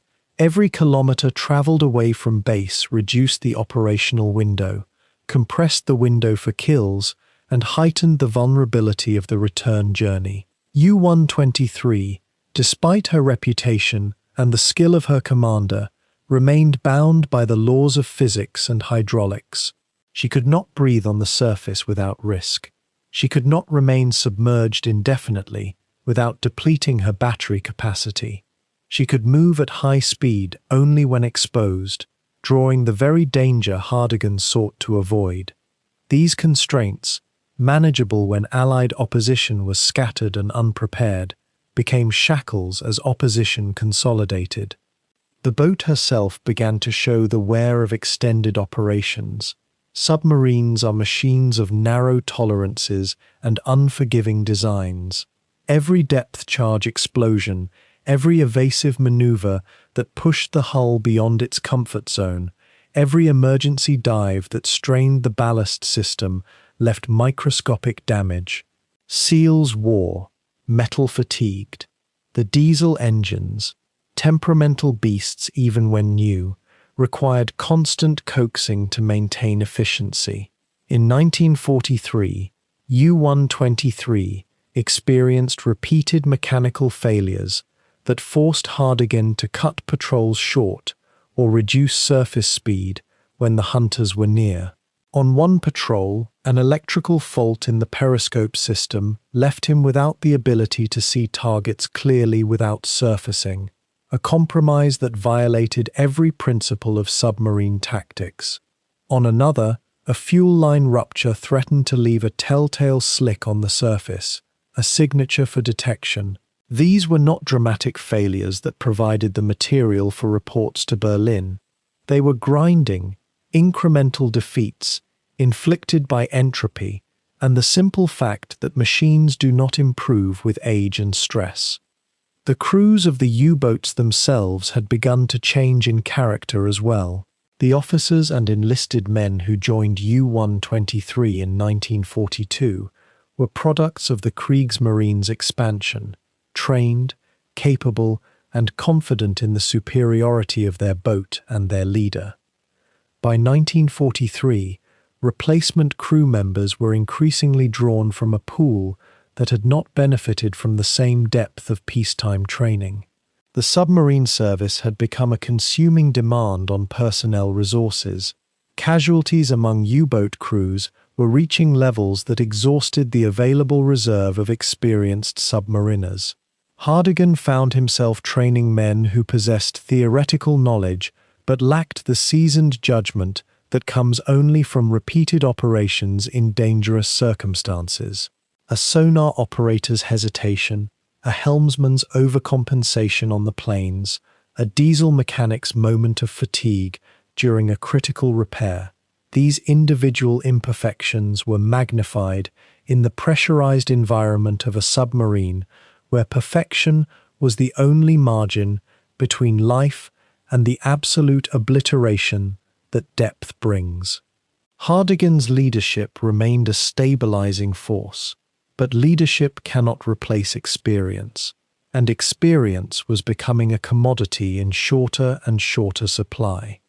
The encounters with Allied escort groups grew more aggressive and more sophisticated as 1943 progressed into 1944. The British had pioneered the hunter-killer group concept. Small flotillas of corvettes, minesweepers and frigates, trained as a coordinated unit, armed with improved depth charges of greater accuracy and deeper capability, equipped with sonar and direction-finding equipment that had made genuine advances. American escort groups, operating from newly established bases in the Western Atlantic, adopted these same tactics with increasing competence. Hardegen's brilliant success had not gone unnoticed. His name appeared in Allied naval intelligence assessments. His tactics were studied. His patterns were, if not precisely predicted, at least anticipated within reasonable probability corridors. When Hardegen approached a convoy, the escorts were not merely reacting to a sudden attack. They were proactively employing search patterns based partly on accumulated knowledge of how U-boat commanders similar to Hardegen typically approached their targets. The advantage of surprise, once so complete, was now fragmented. One patrol in the summer of 1943 illustrated the new reality with stark clarity. Hardegen located a convoy, positioned U-123 for an attack, and surfaced as twilight faded into darkness, the moment he had exploited dozens of times before. But on this occasion, the escort commander anticipated the move. A minesweeper modified for anti-submarine duties had been stationed at the precise position Hardegen needed to occupy for a clear firing solution. Depth charges fell almost immediately. The explosions, closer than was comfortable, shook the boat and forced an immediate crash dive. Hardegen maneuvered beneath the convoy, trying to position for a submerged torpedo attack, but the escorts formed a deliberate barrier. He fired 2 torpedoes, neither found a target. The escorts, coordinating through radio transmission, maintained a pressure that forced Hardegen to move away, to run at periscope depth where speed was reduced and detection risk increased. He escaped, but the patrol yielded only one confirmed sinking, a merchant vessel caught on the convoy's periphery. The ratio of effort to result was becoming unfavorable in ways that made strategic planning impossible. The psychological impact of these deteriorating circumstances registered on Hardegen in ways that professional discipline could contain but not eliminate. He had grown accustomed to success. The first year of commanding U-123 had been a cascade of achievements. The official tallies recognized dozens of vessels sunk, hundreds of thousands of tons dispatched to the ocean bottom. Berlin had celebrated him as a hero of the Reich. German newspapers had carried accounts of his exploits. Other U-boat commanders had regarded him with the mixture of professional respect and personal rivalry that elite operators reserve for their peers who exceed even the high standard of the group. Now, in 1943 and into 1944, the arithmetic had inverted.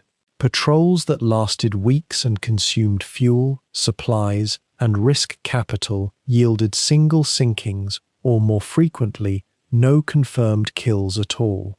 The return to base was not a triumph announced in encrypted radio messages. It was a quiet arrival with little to report beyond the crew's safe return and the documentation of another failed campaign. The strategic picture that Hardegen could infer from the patrol data and from overheard radio traffic made the situation even more difficult. The Allies were not merely improving their tactical response to U-boat operations. They were building new escort vessels at a rate that seemed to generate an endless supply of hunters. American shipyards were producing new destroyers, frigates, and escort carriers, flat-topped vessels that carried aircraft, extending the danger to U-boats far beyond the underwater realm. Hardegen's information network, the intelligence passed through the Kriegsmarine's command structure, included assessments of Allied construction capacity. The numbers were staggering. For every U-boat built and crewed and put to sea, the Allies appeared to be constructing 5 or 6 new escort and hunting vessels. The mathematics of attrition began to seem unfavorable in the largest possible sense. Even if Hardegen himself achieved perfect success on every patrol, the cumulative impact on the Atlantic campaign was diminishing because the strategic balance was shifting at a rate faster than tactical success could influence. Hardegen's later patrols also revealed a new dimension of Allied anti-submarine warfare, the coordinated long-range hunt. Rather than waiting for U-boats to discover convoys and initiate attacks, the Allies increasingly dispatched specialized hunting groups to search for U-boat concentrations based on intelligence, direction finding, and radio traffic analysis. These groups, equipped with improved sonar and aircraft support, would conduct methodical sweeps across suspected operating areas. The U-boat, rather than remaining the hunter stalking prey from invisibility, was increasingly the hunted, forced to defend itself from pursuers who had taken the initiative. Hardegen had to balance the need to patrol, to search for targets, and maintain the fiction that the Atlantic campaign remained a viable strategy, against the escalating risk of being located by hunters who operated with better information and coordinated tactics. Some patrols Hardegen cut short when he became aware that a hunting group was operating nearby, confirmed through intercepts or through the recognition of a particular escort pattern that suggested organized search operations rather than convoy escort. These decisions preserved his boat and his crew, but represented a strategic defeat nonetheless. A U-boat in port is a U-boat achieving nothing. The technical innovations that the Allies deployed grew more sophisticated with each successive month. Radar technology, a subject that had confounded the U-boat service early in the war, became nearly ubiquitous on escort vessels by 1944. Hardegen's tactics had relied on surfacing at night, attacking on the surface where speed and maneuverability compensated for the reduced visibility and the boat's vulnerability. But radar saw through darkness with mechanical indifference. The searchlights that had once been surprised by U-123's sudden presence were now guided onto target with mechanical precision. The question became not whether the escorts could see a U-boat surfacing nearby, but rather how quickly they could illuminate and attack. New depth charges with increased charge capacity and improved fuse mechanisms meant that near misses that would have been survivable in 1942 became catastrophic in 1944. The margin of safety, already narrow, was compressed further with each passing season. Hardegen's response to these deteriorating conditions revealed the character of a capable commander forced to accept diminishing options. He did not grow reckless. He did not abandon discipline or attempt wild attacks born of desperation. Instead, he adjusted his tactics incrementally, accepting smaller targets and more limited success, rather than taking the extreme risks that had begun claiming the lives of his peer commanders with regularity. He ranged into the central Atlantic, away from the concentrated escort coverage, but also away from the concentrated merchant traffic. He attempted attacks on slower, more isolated vessels rather than attacking convoys directly. He accepted that a patrol yielding a single confirmed sinking represented a successful outcome, whereas success in 1942 had meant multiple targets and substantial tonnage destroyed. These adjustments were rational responses to changed circumstances. They were also subtle admissions that the Atlantic campaign, as a strategic endeavor intended to isolate Britain and disrupt the American war effort, had fundamentally failed. By early 1944, the cumulative weight of these changes had become unmistakable. The patrols were longer, more dangerous, and less productive. The crew remained loyal and the boat still functioned, but both were showing strain. Hardegen was still regarded as one of the most capable U-boat commanders in the German fleet. His reputation endured even as his success rate declined. But reputation and current capability are not the same thing. The strategic situation had evolved in ways that superior individual skill could no longer overcome. The Atlantic, which had been a nearly uncontested German domain in early 1942, had become a graveyard where U-boats ventured with decreasing hope of return. Hardegen's final patrols, commanding U-123, represented the last gasps of a campaign that had fundamentally miscarried, where the initiative had passed irrevocably to the Allies, and where the submarine service's losses were approaching a magnitude that would, within months, make further large-scale operations impossible. The machinery of naval warfare had shifted. Hardegen remained at the controls, commanding with skill and discipline, but the war itself had moved beyond the point where his individual mastery could influence the outcome. The spring of 1944 arrived across the Atlantic like a verdict no amount of courage could overturn. By this time, the hunter had become the hunted. The waters that had once belonged to Reinhard Hardegen and his fellow U-boat captains were now contested territory. Dangerous, not because of superior German seamanship, but because the Allies had finally learned to fight the underwater war on their own terms. New escort vessels patrolled the convoy routes with purpose and precision. Aircraft equipped with detection equipment that could pierce the darkness swept across the surface in patterns that grew more sophisticated with each passing month. The balance of power in the Atlantic had shifted so completely that survival itself had become the primary achievement. U-123, the boat that had terrorized American shipping less than 2 years earlier, now faced an enemy that was no longer groping blindly in the dark, but searching with the methodical certainty of an overwhelming technological advantage. Hardegen's final operational patrols had yielded diminishing returns. The glory of his early career, when a single U-boat could sink 5 ships in a week with relative impunity, belonged to history now. Every sortie into the Atlantic was a calculated risk, where the odds shifted further against survival with each passing season. The crews themselves felt the weight of statistical reality. Men who had joined the Kriegsmarine as volunteers, driven by patriotism or the simple desire to serve their country, now understood that they were operating in borrowed time.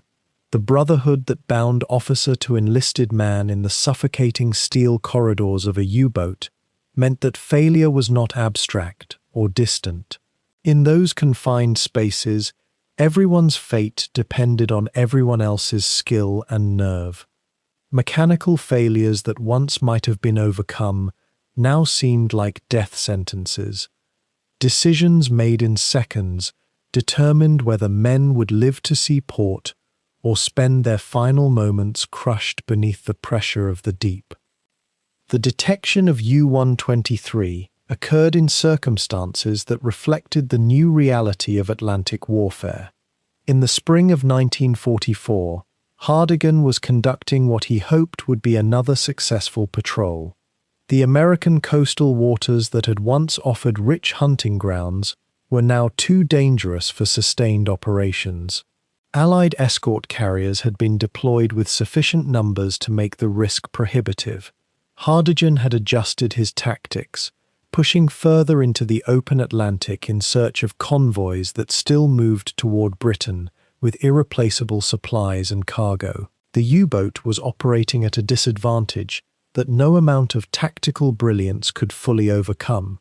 The boat's engines were aging. The crew, though still professional and committed, carried the exhaustion of men who had participated in countless patrols where the outcome was almost always measured in narrow escapes and occasional successes. When contact with an Allied convoy was finally established, it seemed like a return to familiar territory, a chance to demonstrate the skills that had made Hardegen's name synonymous with U-boat dominance. The engagement began with apparent promise, but quickly revealed itself as a carefully orchestrated trap. Allied naval forces, acting on intelligence and coordinated through radio communications that the Germans could no longer intercept with any useful precision, converged on U-123's position with overwhelming force. The escort group that descended on the U-boat's coordinates was not a handful of destroyers that could be outrun or evaded through superior seamanship. It was a coordinated task force, equipped with the latest detection equipment, supported by aircraft, and commanded by officers who had studied U-boat tactics and knew precisely how to counter them. For Hardegen and his crew, the experience was qualitatively different from the cat-and-mouse games of earlier years. This was not a chase that could be won through speed or cunning. This was a systematic application of overwhelming force by an enemy that had learned to match German submariners' tactical sophistication with technological superiority and numerical advantage. The U-boat was surrounded, and everyone aboard knew that the options for escape had narrowed to almost nothing. The depth charge attacks began with the explosive concussion that rattled every plate and rivet in U-123's hull. The sound of the explosions was not the distant thuds of earlier encounters when attacks could often be evaded by diving deeper or changing course. These explosions were close, immediately threatening, and occurred in relentless succession. The boat shuddered under the repeated shockwaves. Equipment mounted on the walls swung violently. Men who were braced for impact were thrown against the steel bulkheads despite their preparations. The lights flickered and dimmed as the electrical systems struggled to maintain function under the assault. Water began to seep through joints that had been sealed for thousands of operational hours. The internal pressure of the boat's hull, designed to protect against the crushing weight of deep water, began to fail under the battering of the charges. Every man aboard understood that this was different from the attacks they had survived before. The mathematics of survival were working against them. With each passing minute, with each explosion that tore at the boat's structure, the possibility of escape diminished toward zero. Hardegen, standing in the control room amid the chaos of battle stations, confronted the reality that had been approaching inevitably for months. The U-boat could not outrun its attackers. It could not hide from detection equipment that could find targets at ranges where visual sighting was impossible. It could not fight. A submarine had no weapons designed to engage surface vessels in direct combat. The only remaining options were extremely limited. The boat could attempt to dive deeper, hoping to sink below the effective range of the depth charges, but that brought the crushing risk of exceeding the maximum depth the hull was designed to withstand. The boat could attempt to escape on the surface at flank speed, but that offered no real advantage against escorting vessels that were faster and better armed. Or there was the final option, the one that every U-boat commander dreaded because it represented the end of all operations, the end of service, the end of the independent action that had defined this war. Hardegen faced the choice that growing numbers of U-boat commanders were making in the spring of 1944. The statistics of the Atlantic campaign had turned against him, and no amount of tactical brilliance could reverse that fundamental reality. The damage report that reached him painted a catastrophic picture. The boat was taking on water, despite the crew's efforts to seal the breaches. The engines were operating at reduced capacity. The hull had suffered structural damage that might already have compromised the boat's ability to dive safely. Further attacks would almost surely prove fatal. Hardegen was not unaware of what happened to U-boats that remained underwater when their structural integrity failed. The crews were aware. The experience of being trapped in a metal tube as water rushed in, as pressure increased beyond what any human lungs could withstand, as men faced death with absolutely no possibility of escape or rescue, represented the ultimate horror that every submarine crew member carried in the back of their mind. Hardegen had succeeded through intelligence and aggression because he made calculated decisions that balanced risk against possible gain. That calculus had served him well when the odds were more favorable. But the odds had changed. The situation had moved beyond the range where tactical brilliance could compensate for strategic defeat. A commander's primary responsibility was to his crew, not to the propagandistic value of a gesture or the maintenance of his own reputation. The order to surface U-123 came as the culmination of a command decision that must have cost Hardegen dearly on a personal level. To surface meant to surrender. To surrender meant accepting that his operational career was finished. It meant recognizing, in front of his crew, that the U-boat arm of the Kriegsmarine had lost its dominance in the Atlantic. It meant acknowledging the larger reality that Germany's position in the war had become untenable and that the contest for control of the ocean was already decided. For a man who had built his reputation on aggression and tactical innovation, who had achieved success through willingness to take risks that other commanders avoided, the decision to surrender was not a choice that came easily. But Hardegen was a professional naval officer first, and professionals understood that leadership meant making decisions that served the men under their command, not decisions that served personal honor or historical narrative. The psychological weight of that moment, of giving the order to blow the ballast tanks and bring the boat to the surface in the face of ongoing attack, represented a kind of defeat that went beyond mere military loss. As U-123 broke the surface, the crew prepared for the end of their boat's operational life. The guns' crews emerged from the hatches. The boat was surrendered without resistance, without the desperate final battles that had characterized some U-boat surrenders earlier in the war. Hardegen and his men emerged into the sunlight of spring 1944, with the understanding that they would not be returning to sea. The boat that had been their home, their workplace, and their protection against the vast emptiness of the ocean was now in the hands of their captors. The crew was taken aboard the escort vessels, and the U-boat itself was secured and later towed back to harbor, where it would be studied, recorded, and eventually disposed of. The material loss to Germany was insignificant at this point. The strategic implications of yet another U-boat being removed from service were also minimal. By 1944, the question was no longer whether Germany could maintain control of the Atlantic. The question was how much longer the U-boat campaign could continue in any meaningful form before the Allies had destroyed or captured enough of the remaining boats to make the entire operation strategically irrelevant. The capture of Hardegen himself was significant in ways that transcended the simple fact of a commander becoming a prisoner. He was recognized immediately as one of the most successful U-boat captains of the war, an officer whose name had appeared in German naval communiques and in intelligence reports that the Allies had compiled throughout the Atlantic campaign. His treatment reflected both the respect that naval officers often extended to professional counterparts and the awareness that he was a prisoner of considerable value. Naval intelligence wanted detailed information about U-boat tactics, capabilities, and operations.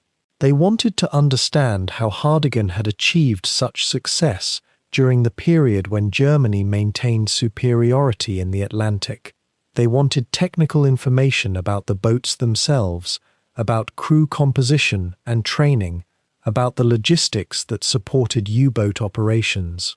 Hardegen, bound by the military code of conduct that governed officers of all nations, would reveal only what the Geneva Convention permitted. He would provide his name, rank, and service number. He would not provide operational information that could be used against Germany or his fellow officers. But that refusal itself was information. It demonstrated a level of discipline and commitment that intelligence officers could respect, even as they worked to extract whatever information they could obtain through interrogation and observation. The psychological transition from commander to prisoner was gradual but complete. Hardegen moved from the control room of a U-boat, from the position of authority that required constant decision-making and the willingness to risk men's lives in pursuit of military objectives, to the status of a captive whose immediate fate was determined by others. The responsibility that had weighed on him for so long was suddenly lifted.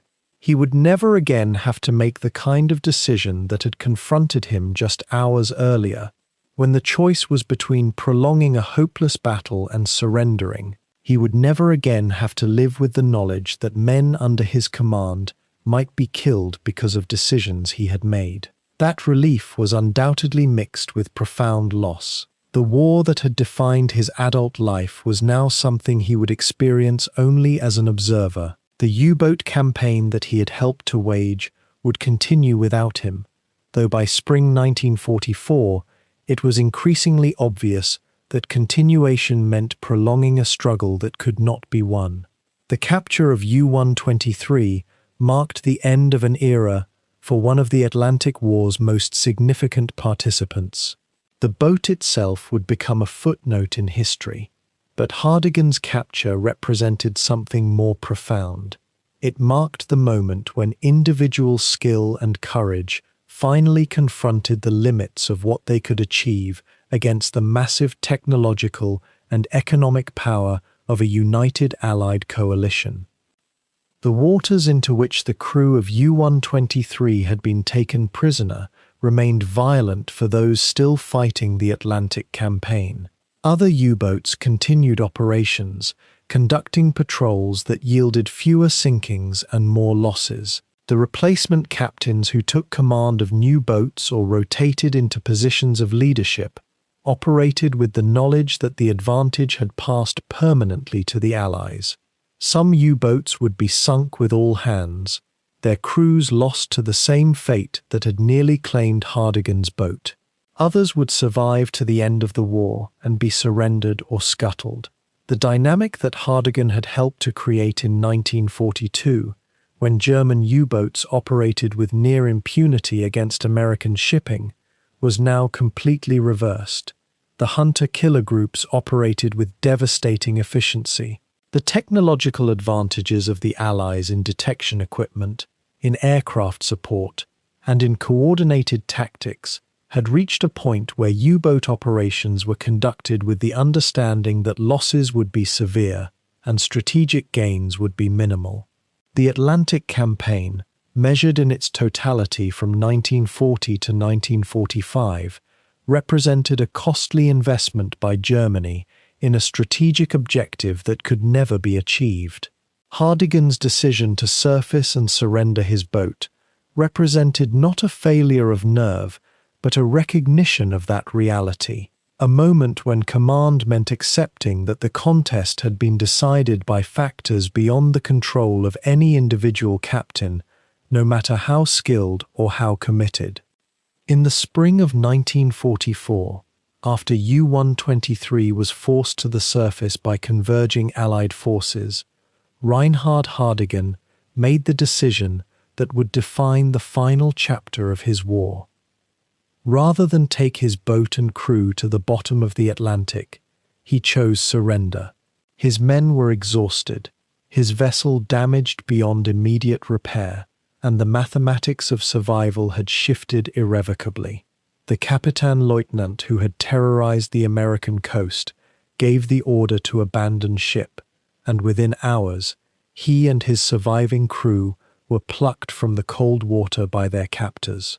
What followed was not the quick end many U-boat commanders had come to expect, but instead a long and uncertain imprisonment that would stretch across continents and extend well beyond the war's final day.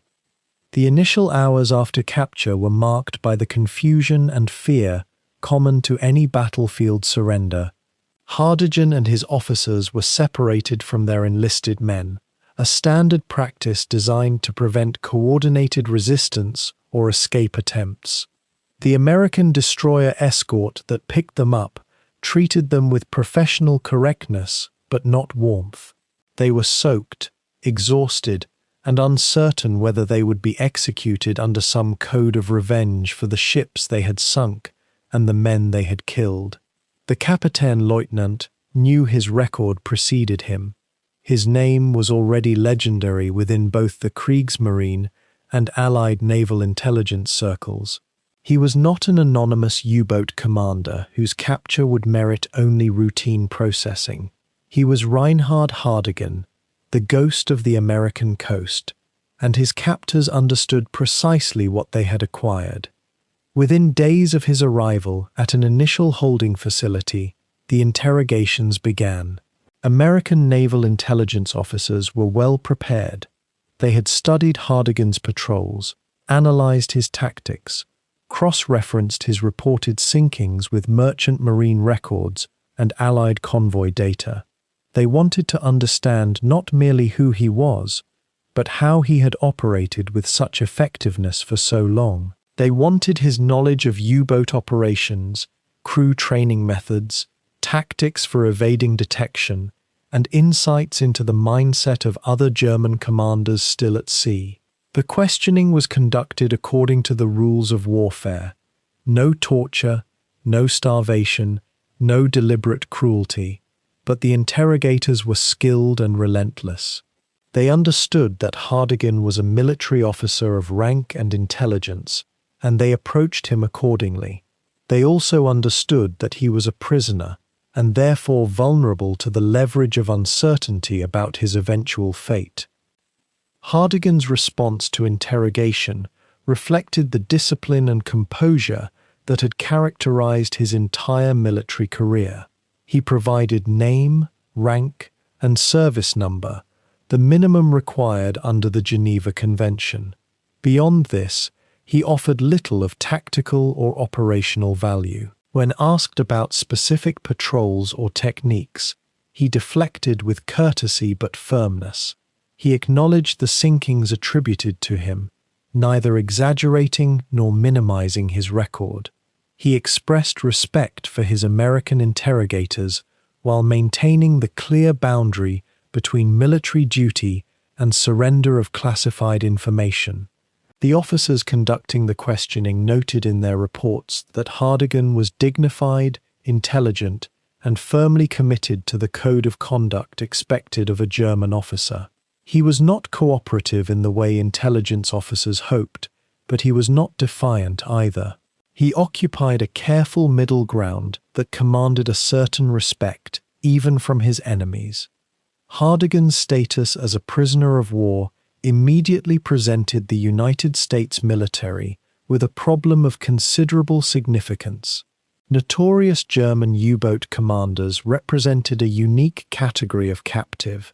They were famous enough to be dangerous, skilled enough to be dangerous, and valuable enough to be guarded with exceptional care. The risk of escape attempts, either individual or coordinated, was taken with the utmost seriousness by American authorities. Hardegen was transferred first to a naval interrogation center on the east coast of the United States, where he remained for several weeks while officers extracted whatever information he was willing to provide. He was held in a secure facility, isolated from other prisoners to prevent the sharing of intelligence or the organization of escape plots. His cell was small, but not deliberately inhumane. He received 3 meals per day, basic medical care, and access to limited reading materials. The guards understood they were holding an officer of rank and competence, and the treatment reflected this understanding. The psychological dimensions of Hardegen's imprisonment began to emerge in these early weeks. He had spent years in command, making decisions that affected dozens of men and shaped the course of naval operations across the Atlantic. He had been celebrated in Germany, feared by his enemies, and sustained by the knowledge that his actions mattered in the context of a larger strategic struggle. Now he was confined to a small room, separated from his crew, unable to influence events or command men. The loss of agency was as profound as the loss of freedom. He spent long hours alone with his thoughts, a man accustomed to action and responsibility, confronting the void of powerlessness. He was not yet 30 years old, but the weight of his experience, the ships destroyed, the men killed, the patrols endured, pressed upon him with increasing force. Prison gave him time to consider the full scope of what he had done and what it meant. Over the course of several months, Hardegen was transferred northward to a larger prisoner of war camp located inland, away from coastal areas where security concerns about espionage or escape to enemy vessels were paramount. These larger camps housed hundreds or thousands of German prisoners, many of them U-boat sailors captured from various boats across multiple years of the Atlantic campaign. Hardegen entered this new environment as a known figure, someone whose reputation preceded him even in the close quarters of a prisoner compound. Other German officers and men recognized him. Some viewed him with admiration, others with caution or resentment. The politics of imprisonment within the camps themselves became a secondary concern, and Hardegen had to navigate the social dynamics of captivity with the same care he had once applied to evading Allied patrols. The structure of life in a prisoner of war camp was monotonous and carefully controlled. Prisoners were assigned work details, permitted limited exercise, provided with basic but adequate food, and housed in barracks designed to prevent escape. Hardegen, as an officer, was separated from enlisted men and housed with other German officers of comparable rank. The days followed a rigid pattern: wake at a specific hour, assembly for count, assignment to duties or work parties, meals at prescribed times, lights out at night. There was time for reading, writing, conversation, and reflection, but little opportunity for anything that resembled meaningful activity. The contrast with his life as a commanding officer could hardly have been more stark. A man who had once navigated submarines through dark waters and made life-or-death decisions in seconds was now reduced to following orders in a camp governed by routine. American military officials were aware that Hardegen had emerged as a potential focus for German nationalist sentiment among the prisoners in his camp. Senior officers, particularly those who remained ideologically committed to Nazi ideology, sometimes used successful commanders as figures around which to organize loyalty and resistance to American authority. Hardegen was therefore watched with particular attention. He was questioned periodically about his views on the war, on Germany's prospects, on the Nazi regime itself. The Kapitänleutnant was careful in his responses. He did not denounce Germany or express shame for his service. He acknowledged Germany's military defeat without surrendering his personal dignity or pride in his own accomplishments. He maintained strict neutrality on political matters, declining to offer opinions on the regime he had served or the ideology it had promoted. This careful reserve protected him from the suspicion of both his captors and his fellow prisoners. He was neither a collaborator nor a fanatic.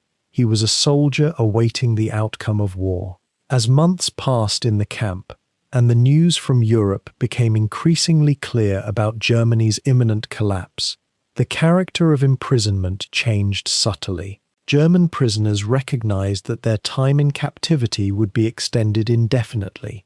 that there would be no negotiated peace or rapid repatriation. The camps became microcosms of the larger struggle between order and chaos, authority and resistance, hope and despair. Hardegen remained aloof from factional disputes, performing his assigned work duties without complaint and maintaining the protocols of military discipline even in captivity. He was respected by American guards and camp officers, who noted his bearing and cooperation. He was treated with deference by other German officers, who recognized in him a man of accomplishment and unshakable composure. In the strange world of a prisoner of war camp, Hardegen had carved out a position of quiet authority, not through force or aggression, but through the integrity of his conduct. The formal end of the war in Europe came on the 8th of May 1945, more than a year after Hardegen's capture. The news reached the camps, and for a time, uncertainty about the future intensified. Would German prisoners be released quickly or held indefinitely as collateral or reparations? Would the United States prosecute German officers for war crimes? Hardegen's record, while impressive from a purely military standpoint, was not stained with accusations of deliberate atrocities against prisoners or the sinking of hospital ships or other obvious violations of the rules of warfare. He had sunk merchant vessels and cargo ships, acts that were legal under international law regardless of their human cost. Yet he remained confined, transferred eventually to a facility in the American Midwest, where he would remain for months after Germany's surrender. The war was over, but imprisonment continued. By 1946, the American military had classified German prisoners according to various criteria, assessing their ideological commitment, their military rank, their security risk, and their potential value to post-war investigations. Hardegen was held in a category that reflected his status, too significant to release quickly, not significant enough to prosecute as a war criminal, and potentially valuable for historical interviews and technical debriefings about U-boat operations. He was questioned by historians, naval officers, and technical specialists who sought to understand the mechanics of the Atlantic campaign. In these interviews, conducted in German with interpreters present, Hardegen was more forthcoming. He discussed operational tactics in general terms, described the challenges of commanding a U-boat, and offered assessments of Allied naval capabilities and countermeasures. He did so with the precision and clarity that characterized all his communication, providing accurate information without revealing classified details that might benefit Germany's potential future enemies. Throughout his captivity, Hardegen maintained correspondence with his family in Germany. Letters arrived sporadically, often delayed or censored, describing the devastation of German cities, the occupation, the uncertainty about the future. His family had survived the war, though his homeland was shattered. These communications, combined with his own reflections during the long hours of imprisonment, forced Hardegen to confront the totality of what had occurred, not merely his own capture and confinement, but the complete collapse of the nation he had served, the loss of millions of lives, the occupation of his country by foreign powers. A man who had once seen himself as a warrior serving his nation now confronted the reality that the nation he had served had committed catastrophic crimes against humanity. The personal reckoning this imposed was profound, whether or not Hardegen gave voice to it in any surviving document. He remained a soldier, and soldiers learn to compartmentalize experience. But beneath that professional reserve, imprisonment had forced him into reflection that no amount of operational brilliance could resolve. The spring of 1945 arrived with the weight of finality. In his cell, Hardegen knew what the rest of Germany was beginning to understand. The war was finished. Berlin had fallen. The Red Army had swept across Eastern Europe like a tide that could not be stopped. In the west, American and British forces had crossed the Rhine and were pushing deeper into the homeland. The 1,000-year Reich that had promised eternal glory was collapsing into rubble and ash. For a man who had commanded submarines across the Atlantic, who had sunk ships and evaded hunters in the depths, the war's end came not with a bang or a moment of climax, but with the slow, suffocating realization that everything had been for nothing. The strategic victories of his early patrols, the ships sent to the bottom, the fear he had inspired in American coastal cities, none of it had mattered. The Atlantic campaign had failed, Germany had lost, and Reinhard Hardegen, once celebrated as a master of the underwater warfare, sat in confinement, watching empires crumble and asking questions for which there were no answers. On the 8th of May, 1945, Germany surrendered unconditionally. The war in Europe was over.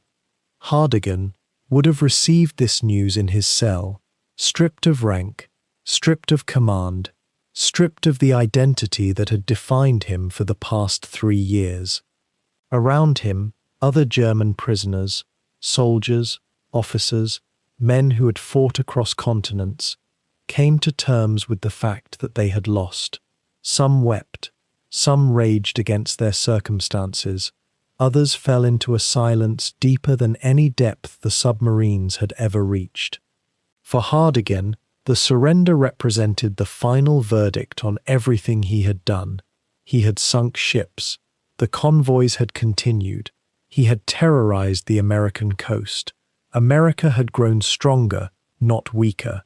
He had proven himself one of the finest tactical commanders